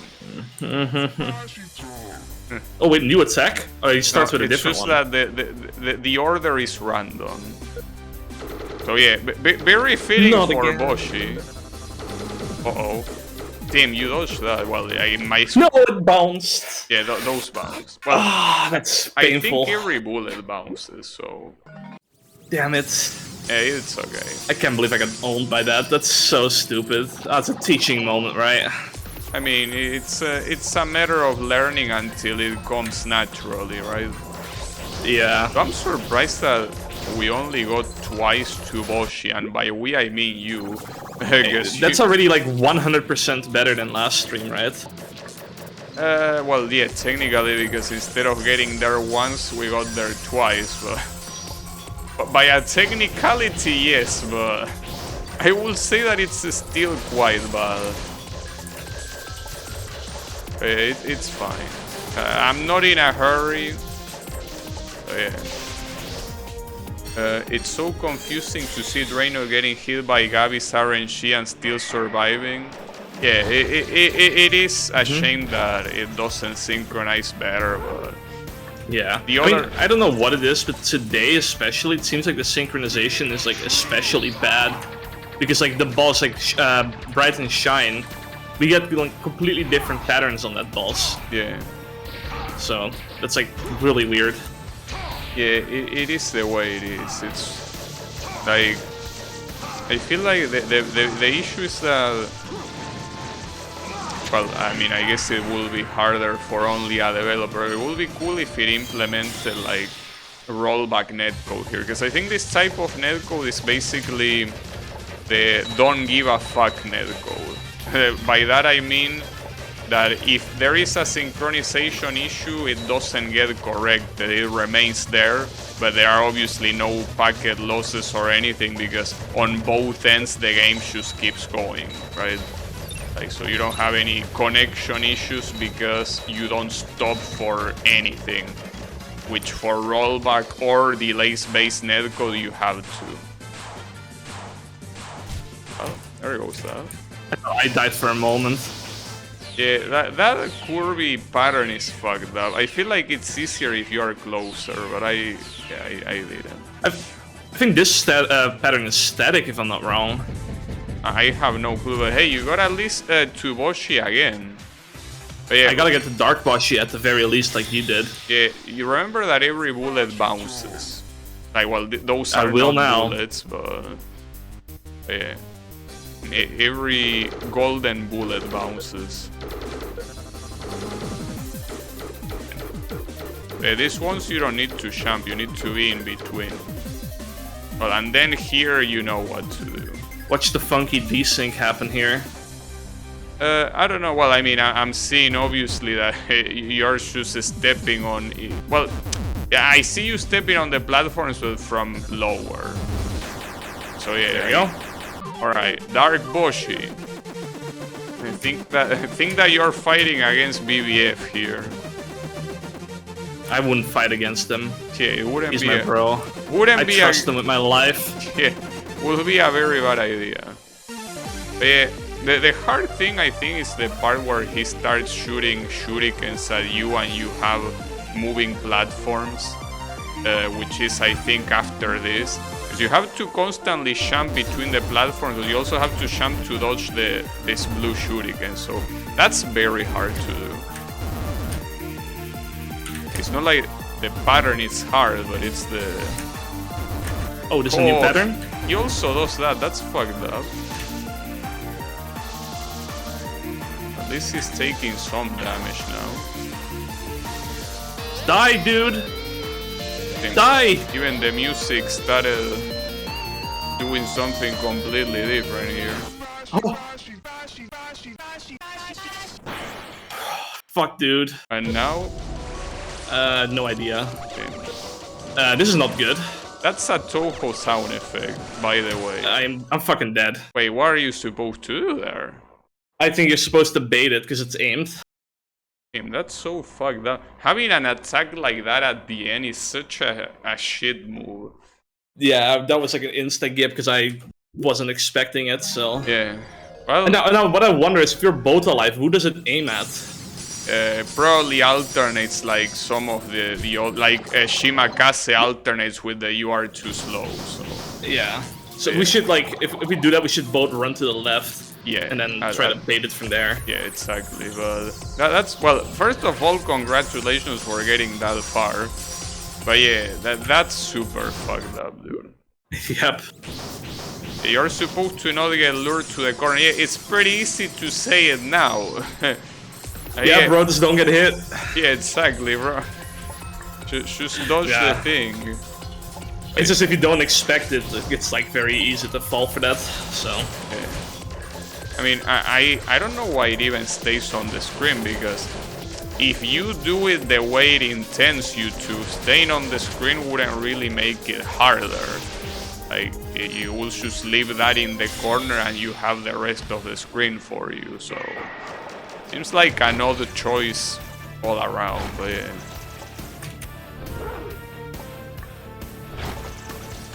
Oh man. I will assume it alternates. Yeah. Well, I mean, in the past, patterns like that, like the aimed ones, have alternated, like Shimekaze, for example. Yeah. It is been like that. But hey, at least I think it's a good opportunity to look at the next item on the list. Oh yeah, I would have to pull up the list once again. I think I know which one it is. And this one is an interesting one. Okay. Well, I'll do it on the next death. Yeah. So I can pull it up, because I clicked it away because I have your stream up on the other side. Because this one is very divisive. Like, if it's the one I remember it is, it's a very divisive one. But it's okay. Don't worry. I accept any opinion. Don't worry. We're going to get into a heated debate, it sounds like. I'm excited. Okay, I'll check it now. I mean, my issue, see, like, I will say what I think, but the problem is that... Oh. Yeah. I see which one it is. Yeah. Diverse perspective. Invite guests to talk about inclusivity and representation in gaming. Inclusivity and representation in gaming. Well, you know, like, see, I think is that what I'm about to say, I don't feel like it's anything controversial or anything, but I think that it pisses some people off a lot. I think, but I mean, it's my opinion, so I won't lie to you, right? But yeah, in terms of that, well, video games, well, since we're specifically talking about video games are art, and like any art form, I think that there shouldn't be any restriction on the artistic vision. So, for example, in the fan game that I'm making, pretty much it's, except for one section, everything is natural landscapes, right? Like, it's just stuff that you find in nature, or at least it's supposed to be. So if someone comes here and tells me, hey, but what about the people that live in cities? You're not making them feel welcome. Shouldn't you include a city stage at least?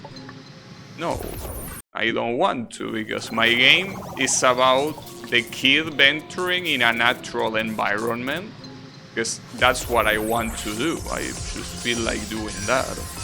So if for some reason people that live in city feel offended that I'm not showing any city in the game, well, I'm sorry that you feel that way, but what I want to do is that, and since it's my piece of art, my invention is a strong word, but like, it's something that I do based on my artistic vision, I'm not gonna accommodate that to your artistic vision. So if you wanna make a game that includes an extreme diverse amount of landscapes that goes from forests to cities, to ancient civilizations, to like abandoned houses and all of that, hey, you do you, but I'm not gonna do that because I don't want to.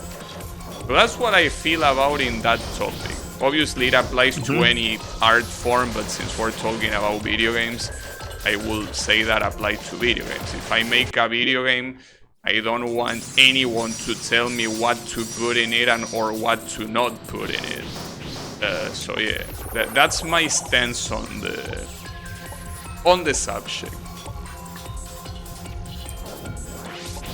All right. Yeah. I mean, that is like a common thing that I share too. Like, artistic vision goes first, but in my opinion, like, as long as you're not like promoting hate speech and anything like that, like, you know, that's fair game. I think like diversity is cool in some games, but I mean, like, as long as it's not forced or anything, like, it's like fine. Like, I'm pretty simple in that regard. You should put. I think some of the best games that come out in the past have been extremely diverse and shit, like Halo, Gears of War, shit like that. It's like, yeah. Yeah, people are like, a lot of people like about this topic are like super weird about it. I don't get it. Yeah, people are always siding with one side. Like, yeah. It's just that to me, well, I guess that Echo says that I should put spikes. Well, I think that I will piss off the avoidance players. I wouldn't make them feel included since I won't have any avoidance in my game. He also likes the way I pronounce divisim. I'm probably mispronouncing it. But yeah. I'm also probably mispronouncing it on my end, to be honest. Well, it's the course I don't know who is specifically talking about, but it's the course of the ESL. The Echo is also an ESL, mind you. But yeah, I guess he knows a little bit more. He was out to say, yeah, I feel like I personally do get a little bit heated about this topic because I feel like Well, even as you say, even if you want to make a work of fiction that is extremely offensive and it's made for the sole purpose of pissing people off, I feel like you should be allowed to, though it doesn't mean that you are absent from criticism. But I think that you should at least have the possibility to do it. You are free that people tell you are an asshole and your work is shit, but you shouldn't be forbidden from doing it. I feel, regardless of how vile it is, like it might be the worst thing you ever saw, even worse than your wildest dreams. Like it might be something of unspeakable horrors, but if someone does that, they should be allowed to make it. Then obviously it's a choice of a platform to sell it there or not, but they shouldn't get into like legal trouble for doing it. Well, unless it uses illegal material, obviously, but yeah. If the only bad thing is that it's overly offensive for the sake of being that way, I still think it should have the freedom of doing it. And also people having the freedom of telling the guy how much of an asshole he is. But yeah, I personally think that artistic vision is something that is almost sacred. And well, obviously big companies limit artistic vision because for companies it's less of a piece of art and more of a product. I mean, all the video games are products. Well, I guess with the exception of things like I Wanna Be the Guy fan games, except for the ones on Steam, but like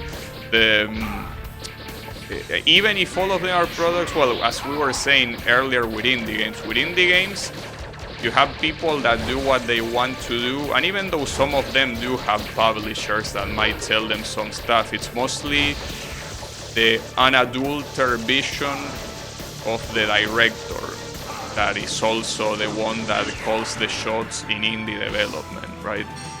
So I think that personally, I don't like the way that big companies limit creativity because they treat the game as the product it is, right? But like, I don't like that. I understand why it happens and it's inevitable, but it is the way it is. That's why also I have a way bigger tendency to indie games than games with big budget. But yeah, it's that's what I say. It is indeed a spicy topic, I guess. Yeah, it's yeah, it's a spicy. It's like that chef says. I forgot his name, but yeah, it's a spicy. There's a lot of chefs I know. Yeah, well, I guess multiple chefs will use the word spicy. I know because there is a fun game called Divisive Game. Legit, the only reason.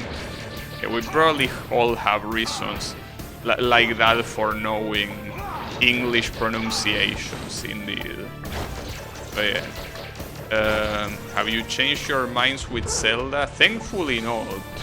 So yeah, worry not. You are still wrong. Every time you mention Nintendo or Zelda, I start to dislike it more, even. Yeah. Got him. It happens, but you know, what can you do about it? Yeah. So you got anything else to add to the topic? Then my English. Nah, no, I mean not really. I mean just don't be a piece of shit, I guess. And yeah, that's all I have to say, I guess. But the next topic is actually quite an interesting one, because I do want to talk about this one. It's game design. If you could make your own game, what would it be? I mean, I'll let you go first on that one. I am making my own game. Yeah, actually. No way. Could you tell us about it? Well, you know that I think around the year 2007, I don't know what the exact year is, it escapes my memory. But there is a person that goes by the name as Cain, or Cain, I also know the pronunciation, that made a hit game that goes by the name of I Wanna Be the Guy. And with that game, a lot of people got inspired to making their own version of said game. And this spawned tens of thousands of fun games that I want to be part of being a creator of a fun game for said game. So in this case, since it's the first time, my first experience as a game creator, I want to do something simple to make, and that's a needle game. Needle games are games that have majority of spikes that are mostly based on challenging platforming. So that's what I'm currently doing. I'm doing a needle game with champ refreshing gimmicks. So yeah, pretty cool. I don't know what else I could add about it. I mean, I'm working, or at least I'm trying to work every day on it, so it's a steady development, but it will take a while. But yeah. Good stuff. Indeed. We're all looking forward to it. Well, I'm also looking forward to finish it, I gotta say, because that will be the part that it's still an incognito. Like, nothing is finished until it is finished. So, until the day that I make the download link public, the game doesn't exist. So, yeah, I need that day to come, but for that day to come, there is still a lot of work to do. I'm not even halfway through the game, so yeah. Game development, I think that it's like going for a more general scope. Game development, just like any creative activity, is, I think, one of the best ways of spending your time, because you're spending your time in something that will be enjoyed by other people. It's not something that remains only on your memory or on, you know, your environment. It's something that will spread, well, across the world even, because in the age of the internet, being a creator of anything means that your work will be accessed by the whole world. So I think that anything that is a creative process is most likely the best way you have of investing your time. Well, and that's also the reason why I like streaming so much, because it's something that is not just for me, it's also enjoyed by other people, and it's your way of leaving your mark in the world, even if it's a very small one. It's cool that at least it's the proof of your existence, you know. I don't know what you think about game development. I haven't done any game dev myself, but I do have a lot of crazy ideas with like stuff that I wanna make. Man, yeah, it did get deep. Holy shit! I wasn't expecting you to go on for that long, but that's cool, dude. Oh, you were waiting for me to finish? I wasn't waiting for you to finish. I mean, I let you talk.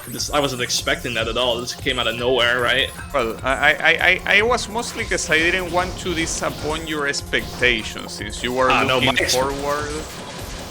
I was more looking forward to what I was gonna yap about. I mean, what I'm gonna say is definitely not gonna be as impressive as what you said. So, but I mean, I think if it comes to games for me, oh, yeah, you go on first. Wait, what were you about to say? I was wondering what you were about to say. No, nothing really important, or nothing that I already didn't. But, something that I already say. So yeah, no, go ahead.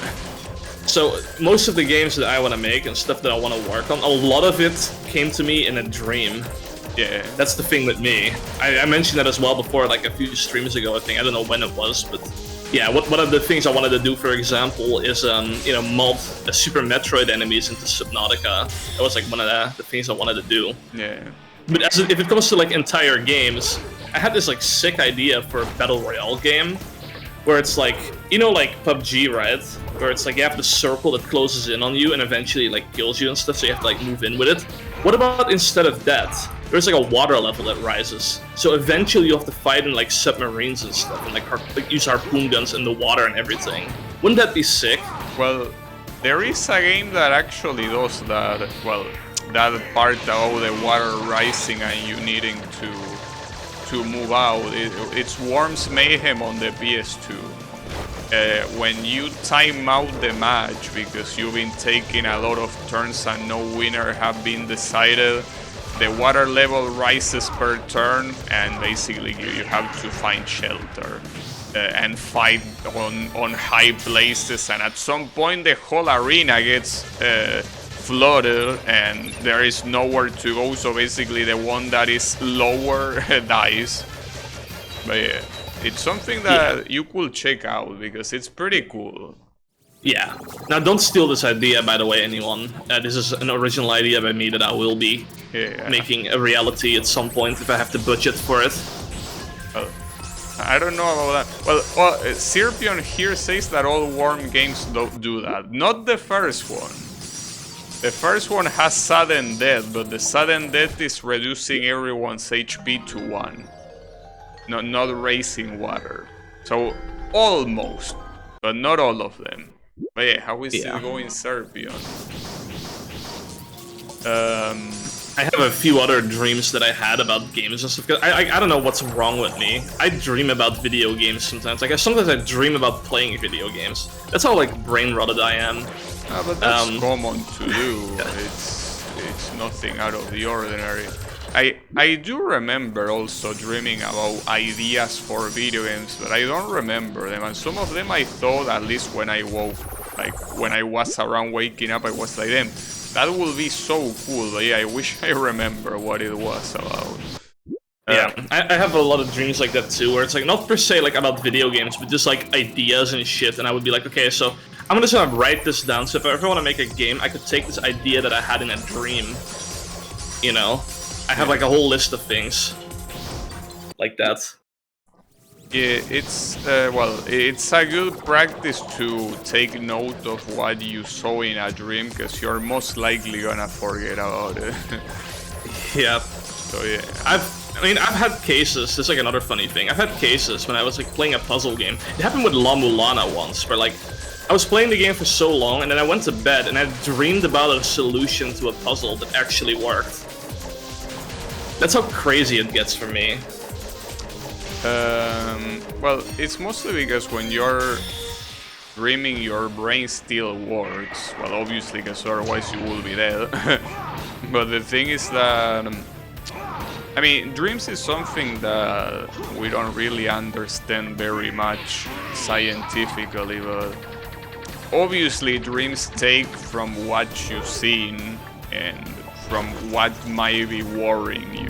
Like for example, when I know that there's gonna be like a plumber that needs to work in something in my house, I dream of the plumber arriving because I have that worry of, damn, I need to open the door to this guy and I need to wake up early and all that shit. So it's not uncommon, well, in your case, having a puzzle in La Mulana, to know of the solution when you were dreaming, because you usually dream about things that worry you at the moment.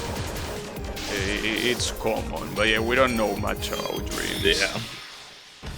It is a mysterious thing. Yeah. Well, and also the fact that sleeping is 100% necessary, because otherwise you die.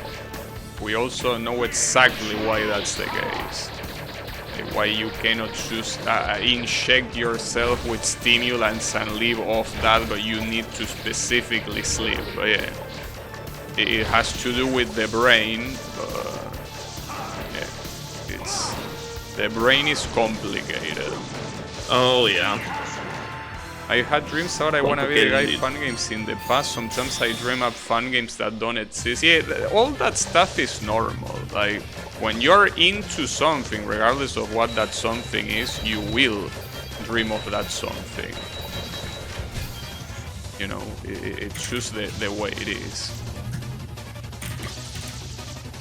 So, how many times have I gotten killed by the spawning stars from the top? Like, that attack cannot stop fucking me up, dude. My shift fucked up there. No way. Well, that's a shame.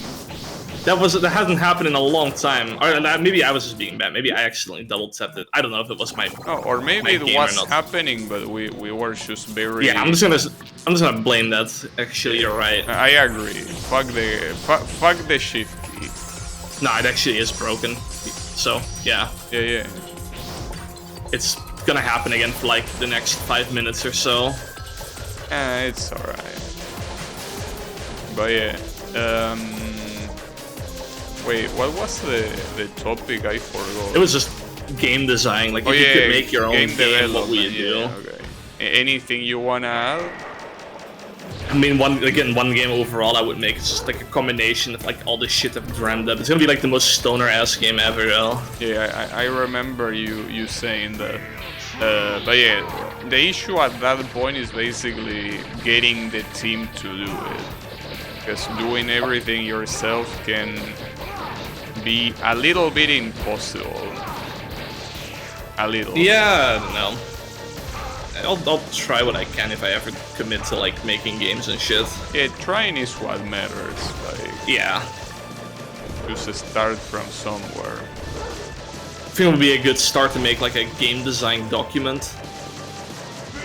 I'm not sure about that. I think that for this kind of things, it's just better to get into it regardless of what you do. Like, it's just YOLO. But yeah, it's as you wish. Yep. Yeah. Well, what's the next item? I just read it, but I already forgot because I'm goldfish brain. I'll have to check after I die. So, it was something about like narratives in gaming. Like, okay, I can pull it up now. Yeah, narratives in gaming. Do you prefer games with open worlds or linear narratives, and why? I think that my answer is already known. Yep. I don't have a preference on my end. Like, it doesn't really matter to me. Like, both can be shit, right? Both can be good. Both can be shit. A game can be shit or good regardless of its contents. But it's in my case, I couldn't care less about story in video games, and I prefer games to be as linear as possible. Yeah. Pretty much. I was actually, before the stream as well, I was like looking at some Half-Life 2 lore. Because like I wanted to, we were talking about this as well the other day, but I actually did do a bit of deep diving into it, and yeah, I did learn some pretty interesting stuff. I think the Half-Life story is like amazing. I really wish that Half-Life 3 would come out though, at some point. Well, I genuinely am hoping for that, man. Like, I really am. I mean, apparently one of the writers spoiled like the general outline of the story. Yep. For Half-Life 3, so you have that. I read that, dude. I was, when that news came out originally, I was like pretty excited about it. I recently reread it again, so. And do you like it? It sounds bad. I mean, I do like it, right? Like, it's pretty fucking badass. Well, like, imagine that, but it was a game. Yeah, well, but I think that unfortunately that won't happen. It will happen, man. I'm telling you, this year, the 20th anniversary of Half-Life 2, they're gonna announce it. I mean, it will be nice. Well, at least it will give me an excuse to finish the other Half-Life. But yeah, as long as they don't make it VR only, that will be cool. It will be for the PC too. They needed an innovation to like make a new game. That will be the innovation. PC 2. Well, what would be nice if if someone released an operative system that wasn't as privacy invasive as Windows and wasn't as shit at working as Linux. Will be very cool, but yeah, that will be the real PC2. Like people not having to rely neither on Windows or Linux garbage. That's the thing that matters. But yeah, I don't think that's gonna happen. Who knows? Let's not get owned here.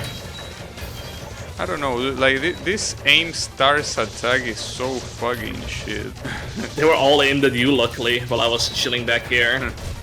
Well, nice. I was paying attention to the exclamation mark, but not to the little stars. Alright. Yeah, this attack is so hard for me, dude. Like, Kirby bullets fucking suck. Let's see if this is a static pattern. You already memorized where to go? I think so. Yep, it's a static pattern, 100%. Oh, I fucking... Are you sure? Yeah, okay. I mean, I know where to go. This last one is weird though. Alright. Yeah, these topics we get them from Copilot, which is Bing's AI. Yeah, I guess it did a good job. Like yesterday I should have clarified that the topic should be video game related. Would have been a better idea, but yeah. Yeah. This week. And not all of these topics. I got a couple things as well. Like the first list we're going through are pretty much like the topics that an AI gave me, but I have a couple other cool topics, I guess, that I want to yap about. So maybe that will be for next stream. I mean, at this rate, I think that we need to stretch this stuff as much as possible. Yeah, dude. Stalling for content. Yeah, we need to stall for content. At this rate, we're gonna run out of shit to talk about. We'll always get more stuff. Run out of topics, but yeah, I feel like my biggest problem with this fight is that aim stars attack. Everything else I can mostly deal with, though I guess sometimes the RNG just fucks you and that's it, but I feel like the way the RNG fucks you for the aim stars is particularly bad. Like it's just super bad, so I don't know how I'm gonna deal with that. I just don't know. Wow, and I jumped too high, really.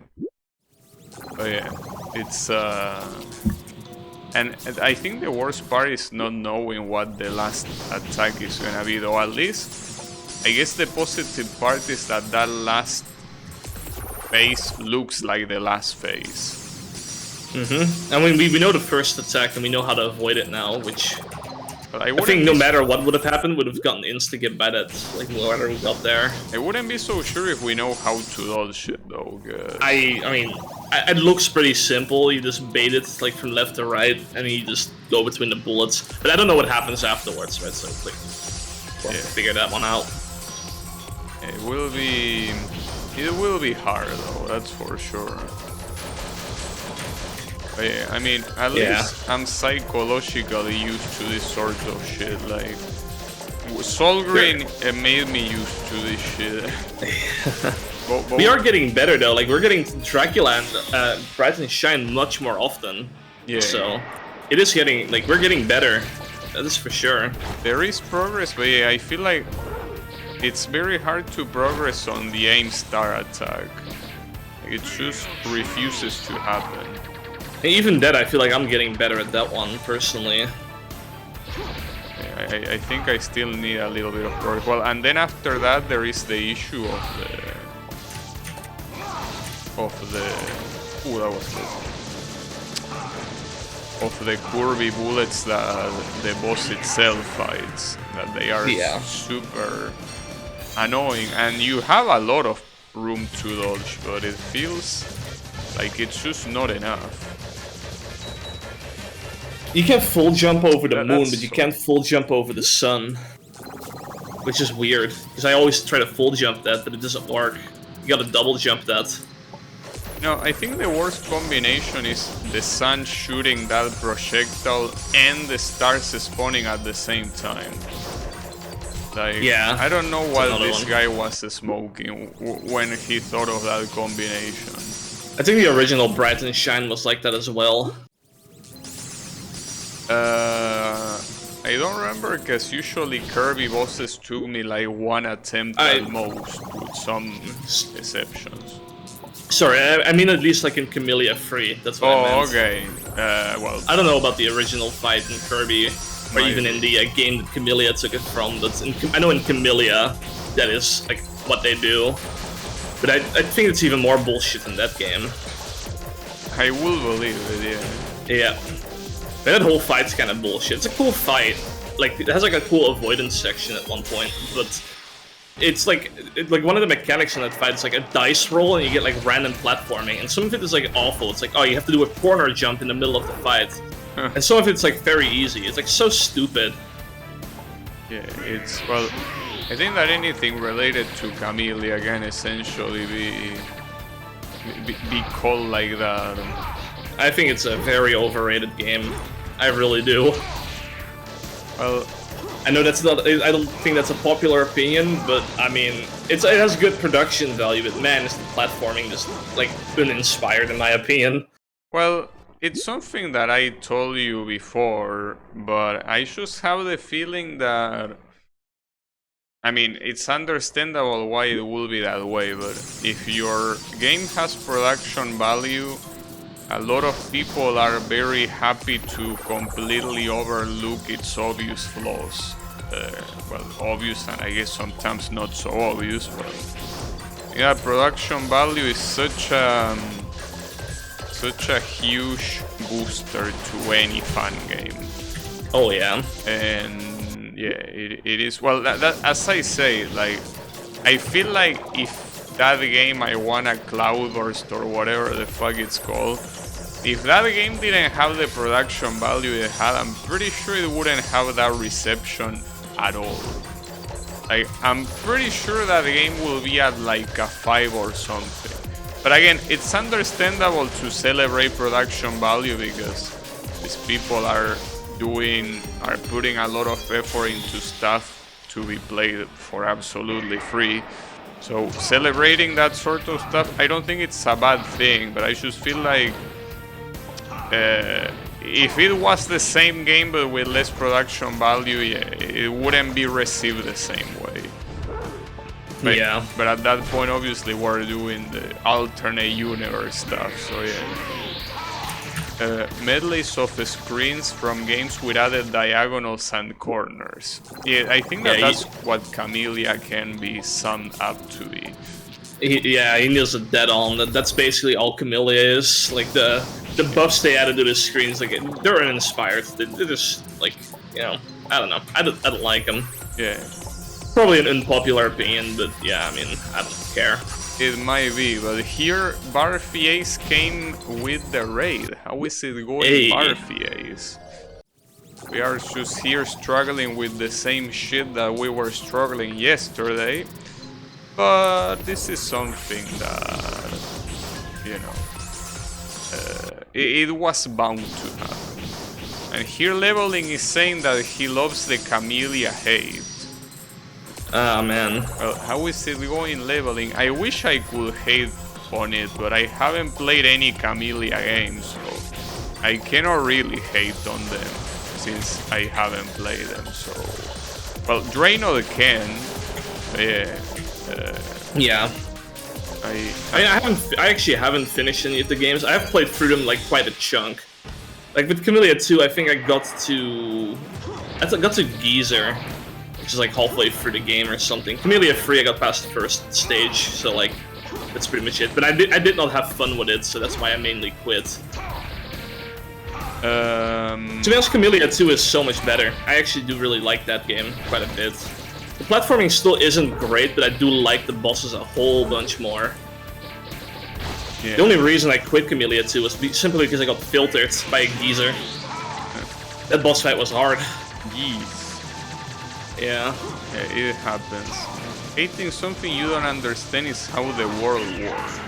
The best Oh, hate yeah. comes from people who never play the games. Oh, you want me to beat the game before I start talking shit about it? Because I'll gladly beat Camellia 2 and then talk shit about that game. No, I think people here are precisely saying the opposite. Okay. They prefer that I talk shit about the game, but Yeah. how could I? Because that's the thing, I could say, yeah, it sucks, but I don't think that's very interesting, because I don't know what I will hate about. Like what to hate about if I don't know what it has. Because I never played it or watched it, so I cannot even hate anything in particular, you know? I mean, the only thing I could say is that it gathers... Okay, there is something I can actually say. Hold up. There is something I can say, though. I guess it's not that much about the game, but more about the community in general. Oh boy. A lot of people I've seen, well, at least in my chat, I don't really go to other people's chats, but in my chat I see a lot of people talking shit about Camellia, and a lot of people saying that they would prefer if Camellia was streamless. But then I look at the Twitch I wanna be the guy category, and I see that people that stream Camellia have a very good reception. Like, a lot of people watch Camellia streams. So I have a feeling here that, well, obviously it's not like the people that complain about it are the same people that watch it, but, or I will assume that that will be the case. But yeah, like, you cannot really complain about Camellia being overrepresented on Twitch when it's something that people like to see, you know? So it's just one of those things. Like, yeah, you can think of streaming Camellia as something very unoriginal, but hey, people like it, so, you know, not much you... Hey, you... Oh, that... Tim, you have a shuriken on my screen. Oh, wow. It's pretty cool. Like, I was out to tell, hey, why are you not shooting? But yeah, no. Well, the problem is that now it's gonna... No! It's gonna spin out of orbit. Like, it's infinitely spinning outwards. That's crazy. Yeah. That you're gonna create a new galaxy at this rate. It's pretty stupid. You literally have a shuriken orbiting around you. Well, remember the attack. Go to the corner and go slow. Yeah. Damn it. That can still hit you. Well, actually, I mean, it probably looks way different on your screen, but... Yeah, I don't know what's gonna happen here. Oh, shit. Oh yeah, I do remember this faintly. And do you have to... Oh, you have to hit him during that. Jesus Christ, man. Yeah, that's no. rough. Yeah, that's very rough. Especially being all the way up there, you need to double jump no matter what to hit it. Progress. Yeah, that was a good PV. Well done. You are the one that's gonna beat this, that's for sure. It'd be really poetic if we both finish this fight. I would love to see that. Yeah, I would love so too, but I think I would also love to see a unicorn, but you know. Oh man. Yeah, would be nice. Okay, so to keep up with what chat's been saying, while Colo is hating about Baldur's Gate 3, yeah, well, saying that Colo really got hit on a personal level with that one. Yeah, like, yeah. With Baldur's Gate 3 winning. Leveling says that Baldur's Gate 3 combat makes him think, so he doesn't like thinking. He hates thinking, and I agree. I also hate thinking. We are two there. That's also why I don't play any strategy games, you know, or anything. That's actually why I love games like Baldur's Gate 3. Yeah. But you spend like 20 minutes to like think about a turn and then fuck up immediately. It's great. Yeah. It's okay. It's something that, in that regard, we are quite different indeed. But yeah, here Wasabi is saying that he wishes he will see less of Camellia 3 easy because it wasn't authored by the creators. Well, look, actually, that's the perfect thing then. Thanks for saying that. Because that actually will spark something controversial from me.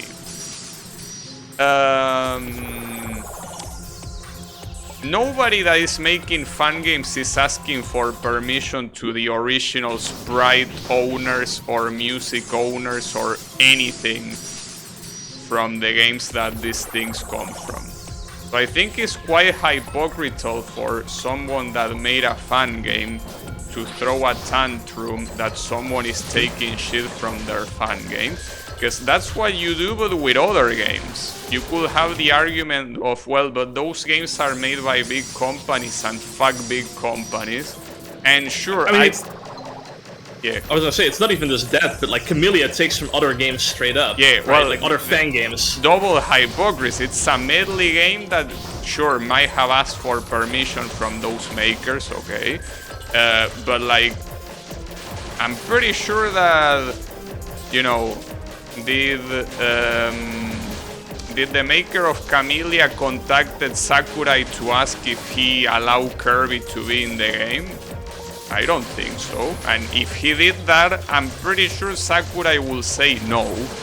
Especially since it's a Japanese developer and all that has to do with stream asset ripping, they hate that.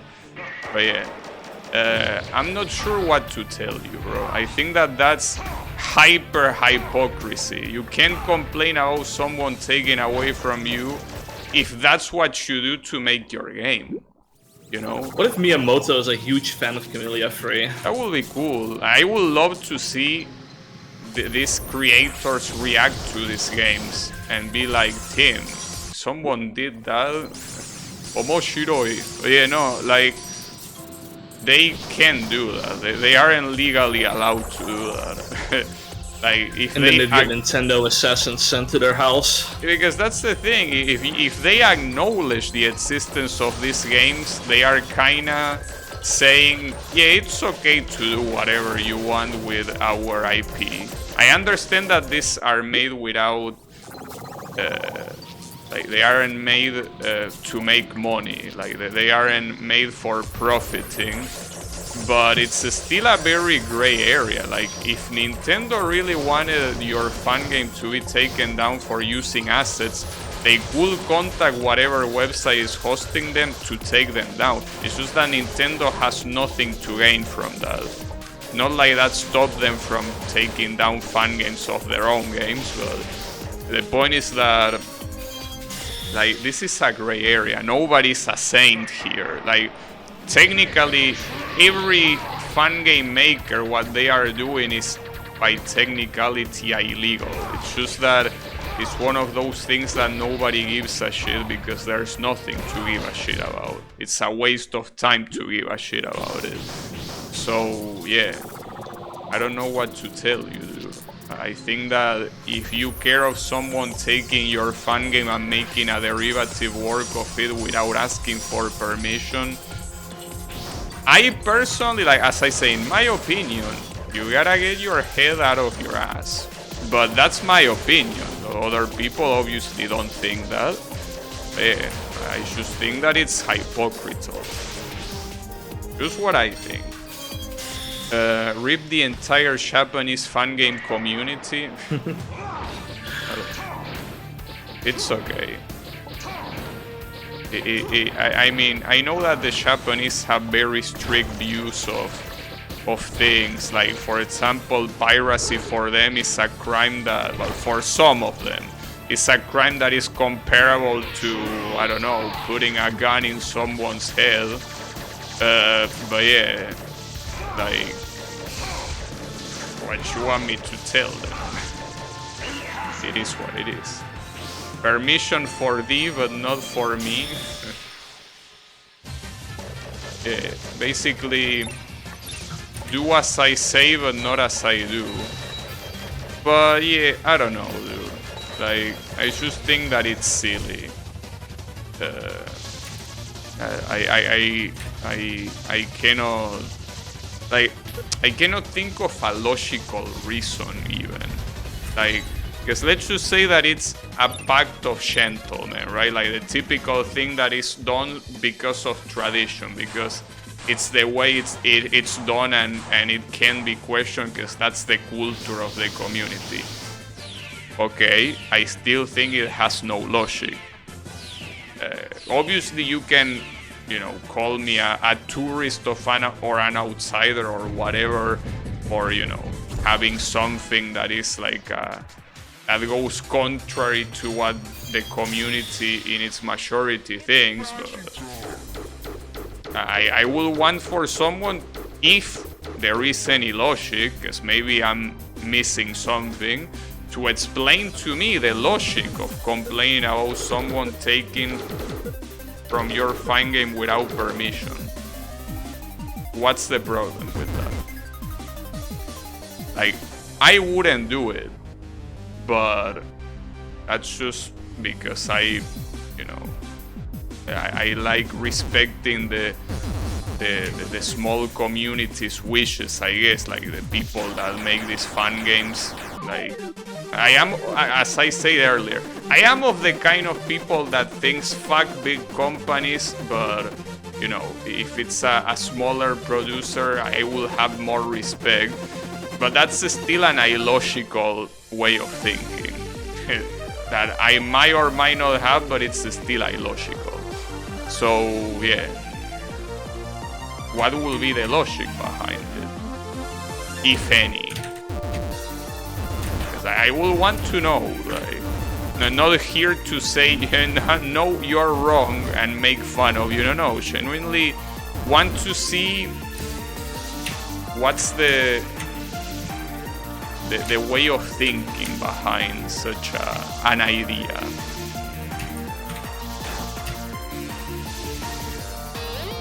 Also, good shit. Good shit. Well, you go again. Yeah. I have a feeling that this attack can be fucked up to do from the corner if this guy goes to the opposite corner, because you also need to dodge the projectile itself that's on your way here, and the projectile is very big. So yeah. This attack is messed up. I always hate when a boss forces you to jump or double jump to hit it. Like, cannot you just be at my own height? Yeah, that is... we're getting to the end at least, so... Be really cool if you could beat this. Yeah, this fight's it will be nice, especially since we are approaching around the end of the stream. It will be cool. Because the thing is that if we beat this early in the stream, what will I do afterwards? Oh yeah. Because I don't think it will be a good idea to be like, well, yeah, see a Draynoth and then just do something else. Like, run back on master difficulty. Yeah. I don't think that, but yeah, I don't know what other thing we could do on stream. Well, maybe I want a maker, for example. Oh yeah, like we could do the multiplayer thing on there, yeah. I guess.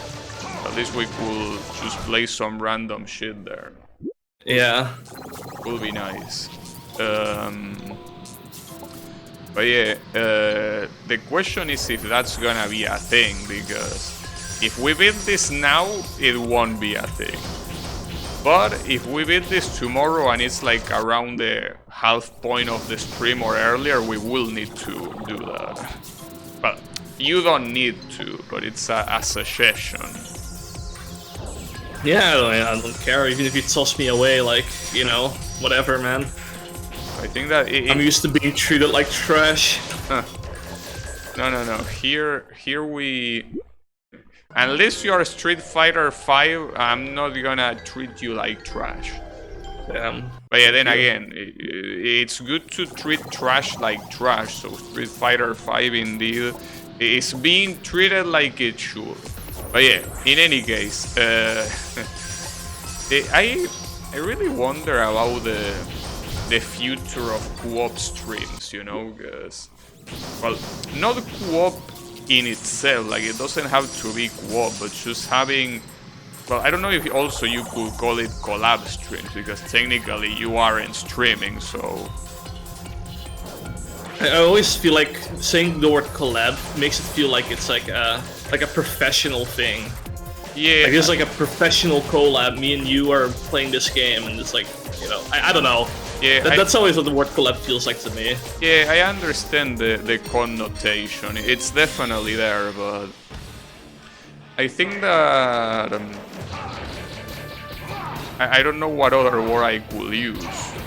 Though again, I don't think it counts as a collab simply because you are also not streaming. But technically, I mean, collab comes from collaboration, so technically it is a collaboration stream. Because we are collaborating to make a single stream, right? I guess so, yeah. But yeah, I think that the main thing is that obviously I cannot expect anyone to have my same timing. Because I'm here always at the same time and for 3 hours every day, but I cannot expect anyone to follow that strict schedule either. Like here, obviously you're doing it, but it's because it's something that applies to this playthrough. I don't think you will do that like for eternity, right? It depends. I mean, for like in my case, like I'm like off like the whole week. I got like, you know, I got nothing to do, so I can just be on a degenerate sleeping schedule for as long as I wanna, until I have stuff to do, of course. Yeah, but that's the thing. Like, since it's not a natural,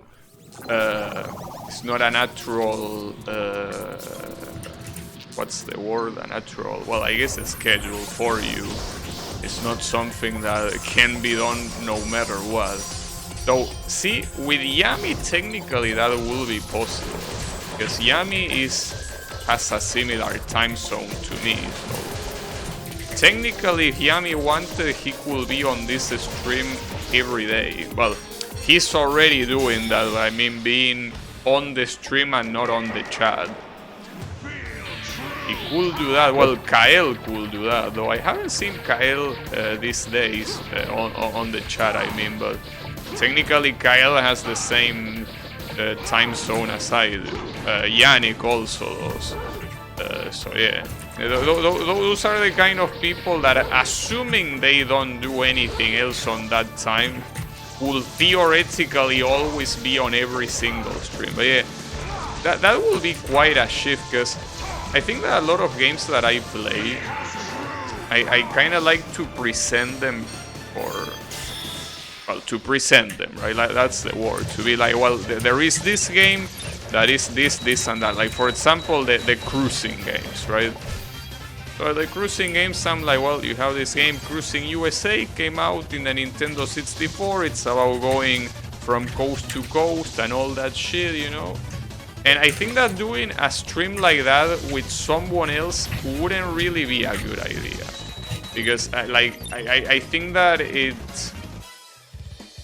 I don't know, it's like kinda doesn't fit the tone of like a presenting stream, and it's more like a laid-back stream.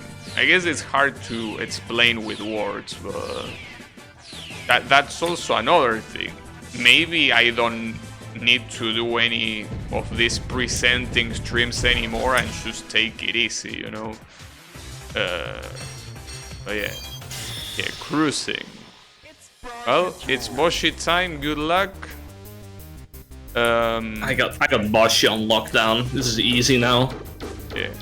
The real problem is the asshole that we have as a final boss. Also, this attack is actually kind of scary, so this is like the only scary attack.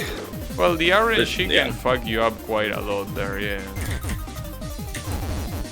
But it is what it is.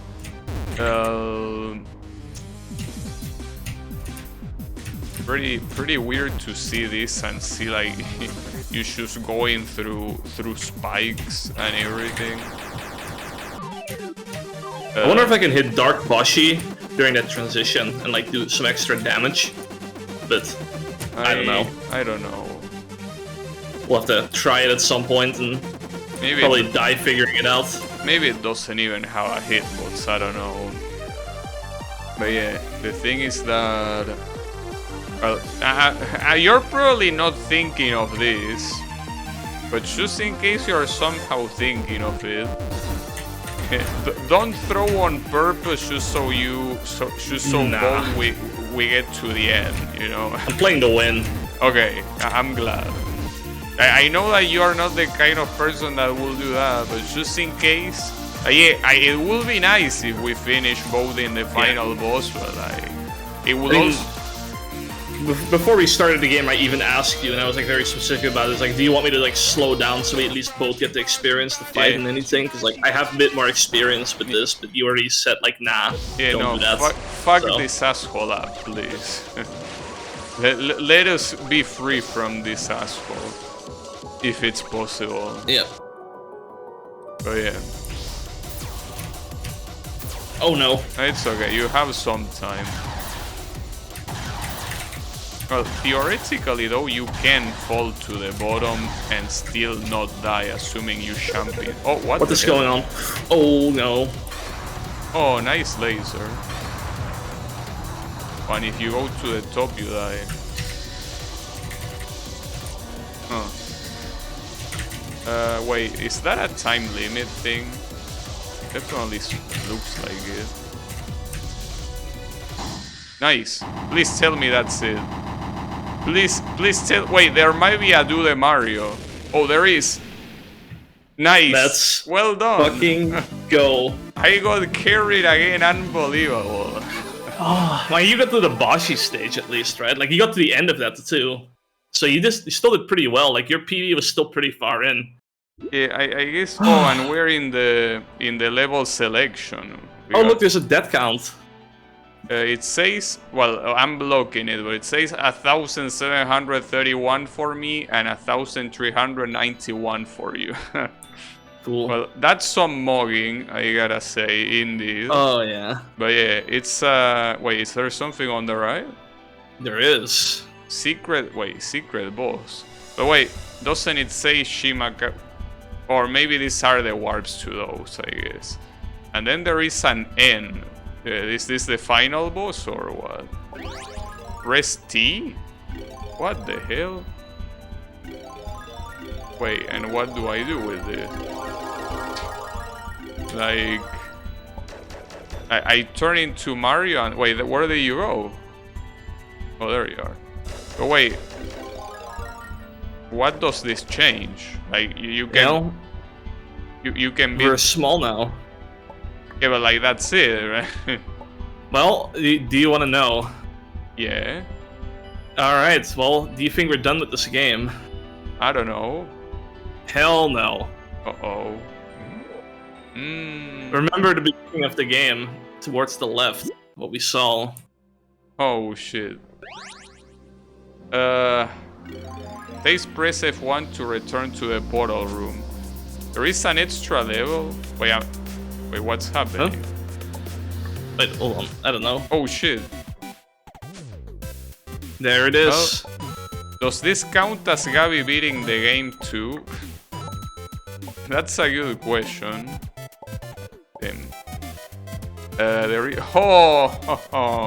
And I thought it was gonna be just some little secret, so it's not over yet. Here we go. Team.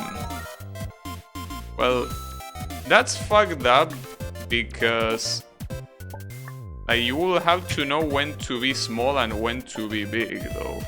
Is there even an advantage of being big? I don't actually know.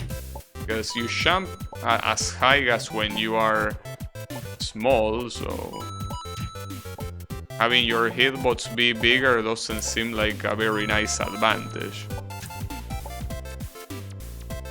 I'm getting super sued.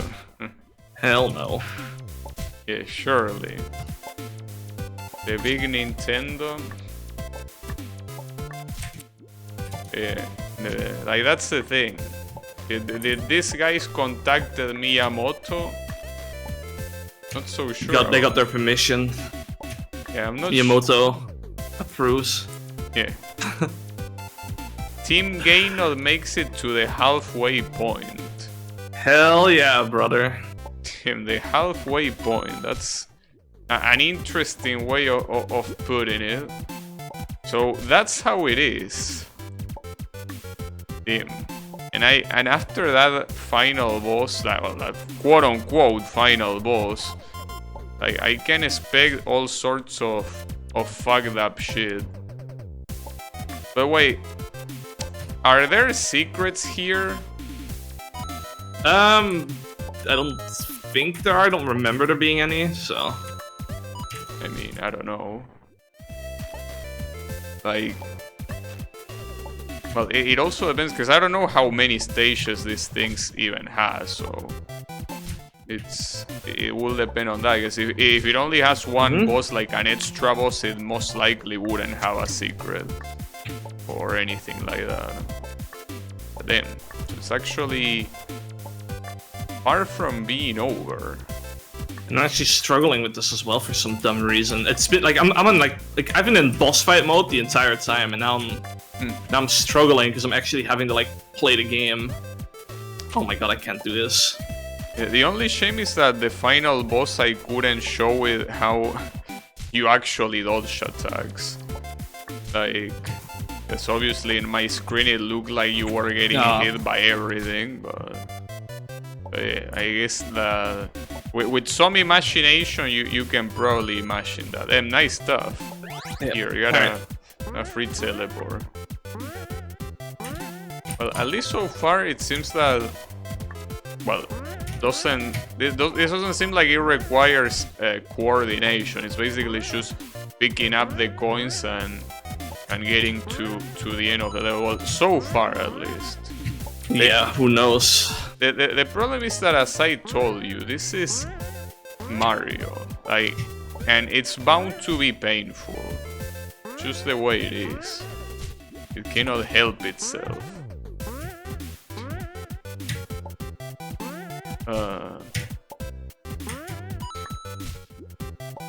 Colo enjoying the name. Yep. But yeah, got him. The thing I is, like that name. It seems like that name, like, I know that he's trying to replace Gabby with Gay, but it's just looking like it's just talking about you. Like, I'm not even in the equation, so I'm not even sure if it has the intention that Yami wants it to have. I don't think it gives off that impression. Oh shit! Okay, this. No, I think I was gonna say. I think we do be needing some coordination here. Yeah.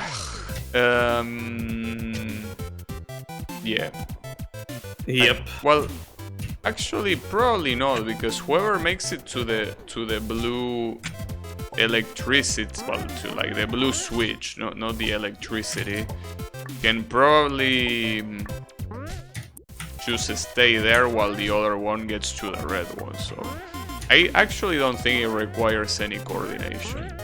So do you want to go for the blue one? I mean, depends on who gets there first, I'd say. I mean, I don't even know which one will be easier. They all look well, I guess. No, they both look just as fucked up as the other one, really. So I think that. Oh, come on. Keep dying to the same stuff. So I'm surprised that. I mean, I know that it's probably because the game is not over yet, but we didn't see the credits.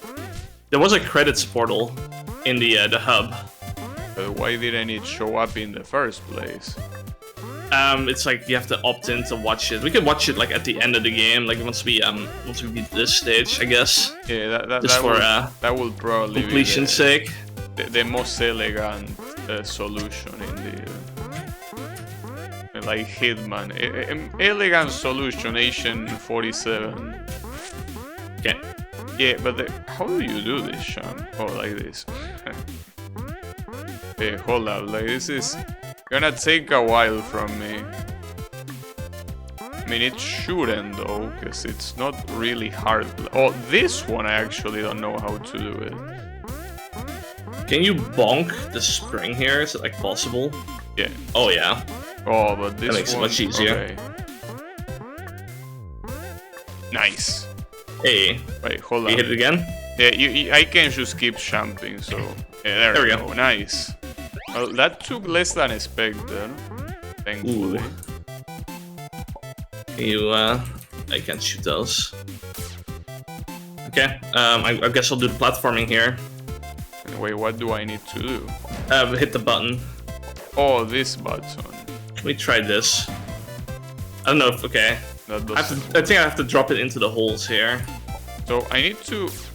Like, there is no reason for me to not hit the button, though. I need to... Wait, what is this? Yeah. Oh, it's just a... Donor-ass block. But yeah.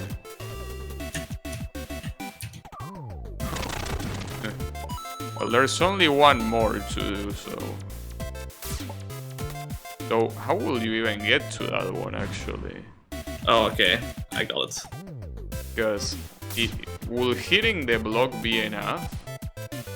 If you're on the... Oh wait, yeah, I just noticed that there's a block there, blocking it. I don't know, can you hit the button again? But I am hitting it. Oh, Like, again, like... Yeah, I don't get it. because that one on the right doesn't disappear, only the one on the left. That's so weird. Is that I meant don't know to if I did that happen? one. Wait, there is another button on the right side. Oh, maybe that's it. Yeah. So you gotta make it to the right, I guess. And Yeah, okay, I think I need to hit this button, and then you need to do this. Huh. Wait. Oh, you got your thing replaced by the... Yep. Yeah, okay. Yeah. Don't I think worry yours about is it. easier. It is easier. But wait. What? Oh, I need to drop it. Wait, hold up. I can just do that. Well, YOLO. Nice. There you go. Right. So with that, yeah, we can... Oh yeah, my continue. favorite. Your favorite. Well, I see a lot of spike. Oh, it's the teleport. Well, look, at least it doesn't seem like it requires both of us to do it, so... I can be spared. Here... And this looks so... Like such a brain fuck. Actually. And now? Oh, okay, do the same thing, but from the other side, gotcha. Really? Amazing aim. Very good aim.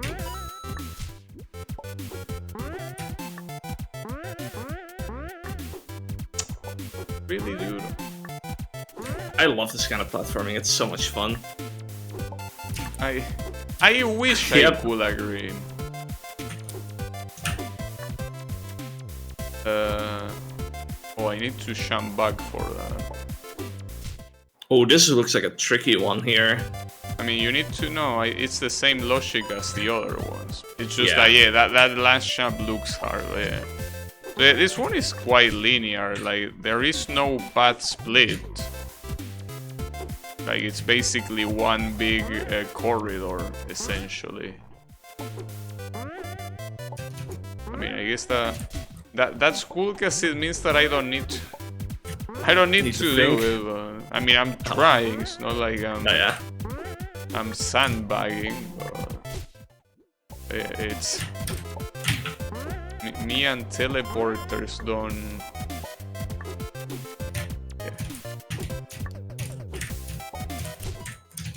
Yeah. That one in part... Oh, and then there you have to constantly teleport, that's fucked up. Yeah, there's an interesting portion there. Oh, god damn it.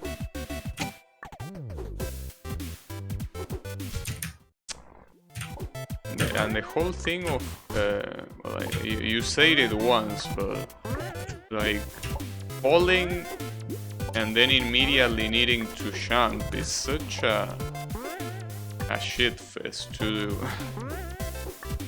It's such a hard technique, even though it's theoretically simple. Oh, come on. Conveyor belt on me.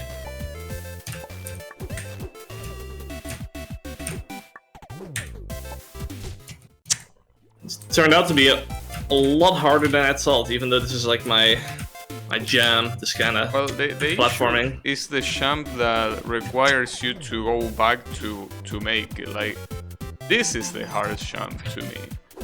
Because you need to go right and then immediately teleport. And then you need to champ on the bottom. Like, aiming is already hard, but then you have to suddenly make a champ.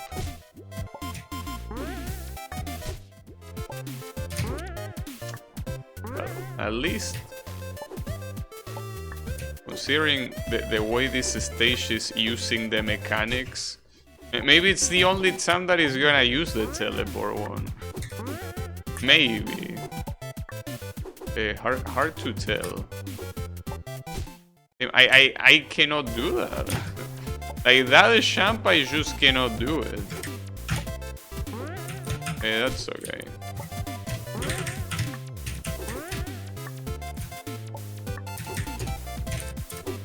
Ay.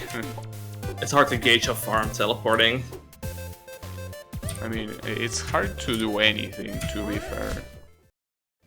But yeah, like, this part here with the conveyor belts looks like such a shit fest. I'm trying to look if there are any shortcuts, but it doesn't look like to be. Oh, actually, no. Maybe I found something. There is a shortcut down here. Where? Like, where you are. Like, you teleport here. Oh, and yeah. double jump. You're right. Okay. I'm not gonna do that one here. There's another one I just saw too. Check this out. Okay, that's a way of avoiding the first one. So yeah, the hardest coin is indeed the one that you are about to pick up. Okay. Because that one, even if you take the bottom shortcut, is a little bit useless. I teleported into the block. That happens. It happens, yeah.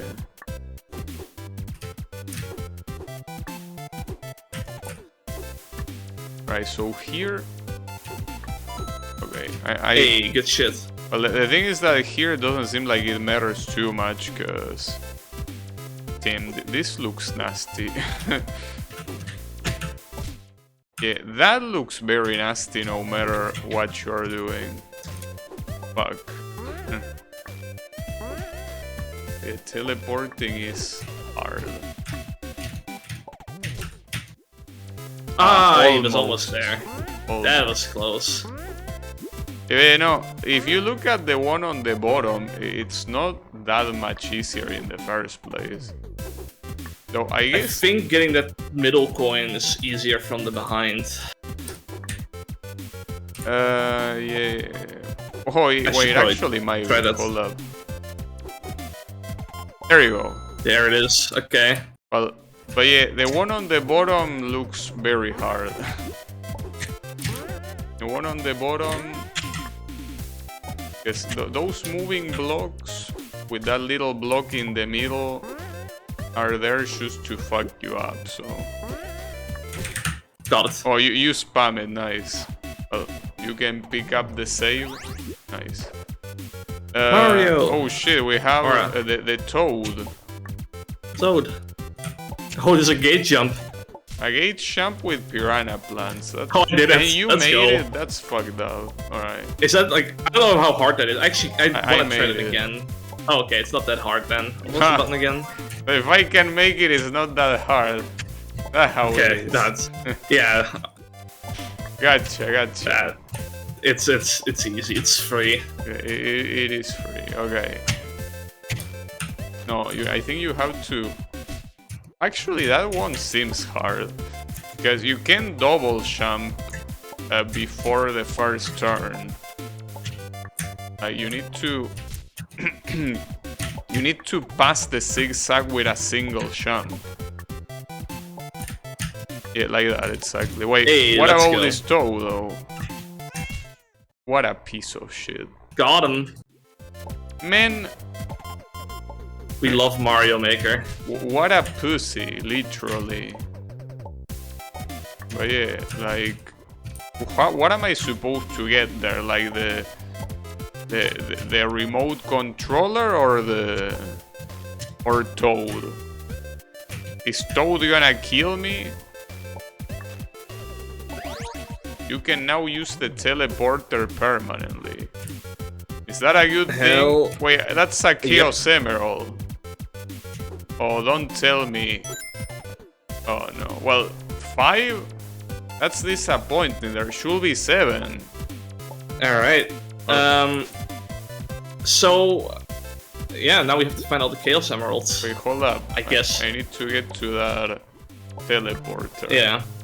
Which shouldn't be... Wait, though, I don't like... I don't like the idea that you can teleport at any time. Oh, yeah. Because that means... Alright. But wait, how do you know where the Chaos Emeralds are? Well, we have to go find them. Yeah, I wonder where they could be. But are they like in every level or something, or? I don't remember. I mean, it's just 4 more. I'm gonna assume there is one in each level. I just hope that they are easy to find, but... Yeah. Oh, that's right, you can teleport. I think if we go up here and then like... Yeah, you can make that. Nice. Well, you got it. I mean, you could like blitz through this level. Maybe you can just like skip everything. I don't know. I don't know where all these secrets are, but I'm assuming there's gonna be one in each level. So if you want to look for them, I mean, if it's one on each level, we probably should go to another level. okay. So I don't know if that's... Because there were also a bunch of platforms here that I didn't know what they were about. Well, oh, there was also that one in World 2, I think, that was a room that made no sense. Yeah, that's where we should go, actually. Yeah. Alright. So yeah, I think that, well... Can I just teleport past the barrier? Yeah, in this case, we do. Speedrun time? Oh, the fuck that part... Wait, damn, right, through the barrier, you teleported through that, so it didn't open. Yeah. That's funny. Okay, for this one we need the platform, actually. Yeah, but how are you gonna shoot that without the shot? That we don't need to. Oh. Though, can you even switch back to the shot, or are you forever locked to this? I think you're forever locked to it. And that's fucked up. Completely break your playthrough. I mean, you can press F1, I think it is, to go back to the warp room. We press F1 to go back to the to the level select, but yeah. But like, so you can't really break it that way. No, but I mean that if you can go back to your shot, unless this is something of a Mario only thing. Wait, what key was it to switch? Don't remember. T. No, it's still the teleport. Well, that's fucked up. That's very messed up. I kind of suspect there aren't any more Chaos Emeralds in here. So press F1. You want to go? Yeah, I was gonna say you want to go check for. Yeah, one of his own needs to. Well, the one on stage 2 should be obvious, though. It's the one on that weird screen that serves absolutely no... Wait, what's that? Wait, what is that? Oh, it's a speedrun mode. Oh no, I think this might be the Chaos Emerald. The damn Chaos Emerald. Oh, yeah, you go. Yeah. Wait, I can actually go here. Yeah, just skip it. This is probably assuming that you should skip through everything. That's the intended timer, most likely. No, I don't know what room it would be in. it will be on the bottom, I think. Remember, or I don't know if there is an easier way of getting there, but it was at the bottom on the left, the weird room that had no purpose. Yeah, okay, let's try that one then. Yeah, like you should see what it's there. Oh, you know, you skip this. It doesn't look like it. Nah, they patched that. They hotfixed that. Wait, but that's fucked up because there's no way you can make this bad apple section that fast. Well, okay, never mind. Maybe you can. But no, maybe I can. I think not as fast as it wants you to, because at this point, assuming you do everything else perfectly, I think that like you have 15 seconds left, which is not really a lot. But yeah, Okay, here, let's check out this room. there is a save. And then they are... Oh, these are the color blocks. Yeah, okay. So wait, okay. if only one You goes just there, what will be the issue? He just cucked me here, but that's fine. Well, the Chaos Emerald is there, but... Oh, okay. Wait, hold up. Reset. Oh, yeah. I think I get it. You know, you basically have to go one each, essentially.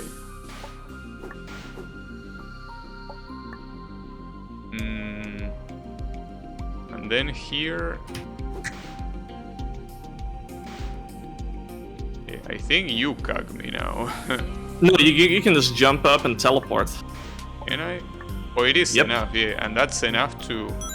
Well, so... Oh, wait, what? Wait, 1 out of 5 it said. The display might have been bugged. What is the speedrun thing for? Wait, hold on. Oh, Down there. I told you 1 out of 5. So wait, I think it's 5 every level.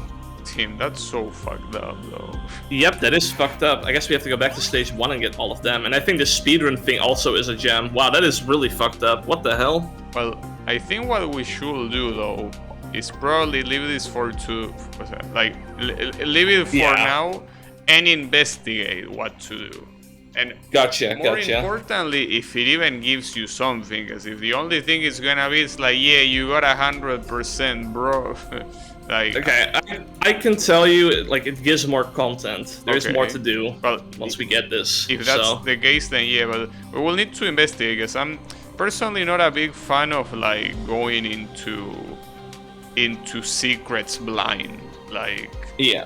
yeah, like you can wander around for hours and not find shit. So I don't know if this game has a guide, but I mean, problem is that when I wanna be the guy fan games is that finding guides is probably not very easy. Even though this one is popular, but well, we will have to see. But yeah, I guess we should leave it here for now. But hey, you were able to beat the final boss at least, so I will say that's some very good achievement in itself. So I'm surprised too.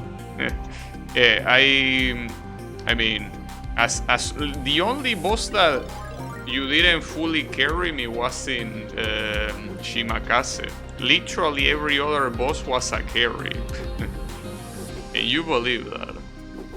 But yeah, it's okay. I mean, it's a shame that I had to get killed by Dark Boshi, because it would have been nice to reach the final boss, the final phase once, but yeah, I'm not doing that final boss again, unless it's needed to unlock whatever comes afterwards, which I hope not, but yeah.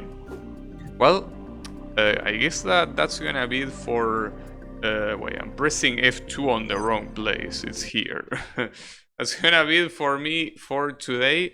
So, well, on the next stream we will, I guess, continue collecting this stuff, because it seems like it's what's left to do in the game. So, thanks everyone a lot for watching, and I'll be seeing you on the next stream with, well, more of I wanna co-op, or I wanna be the co-op. So have a good one, and take care.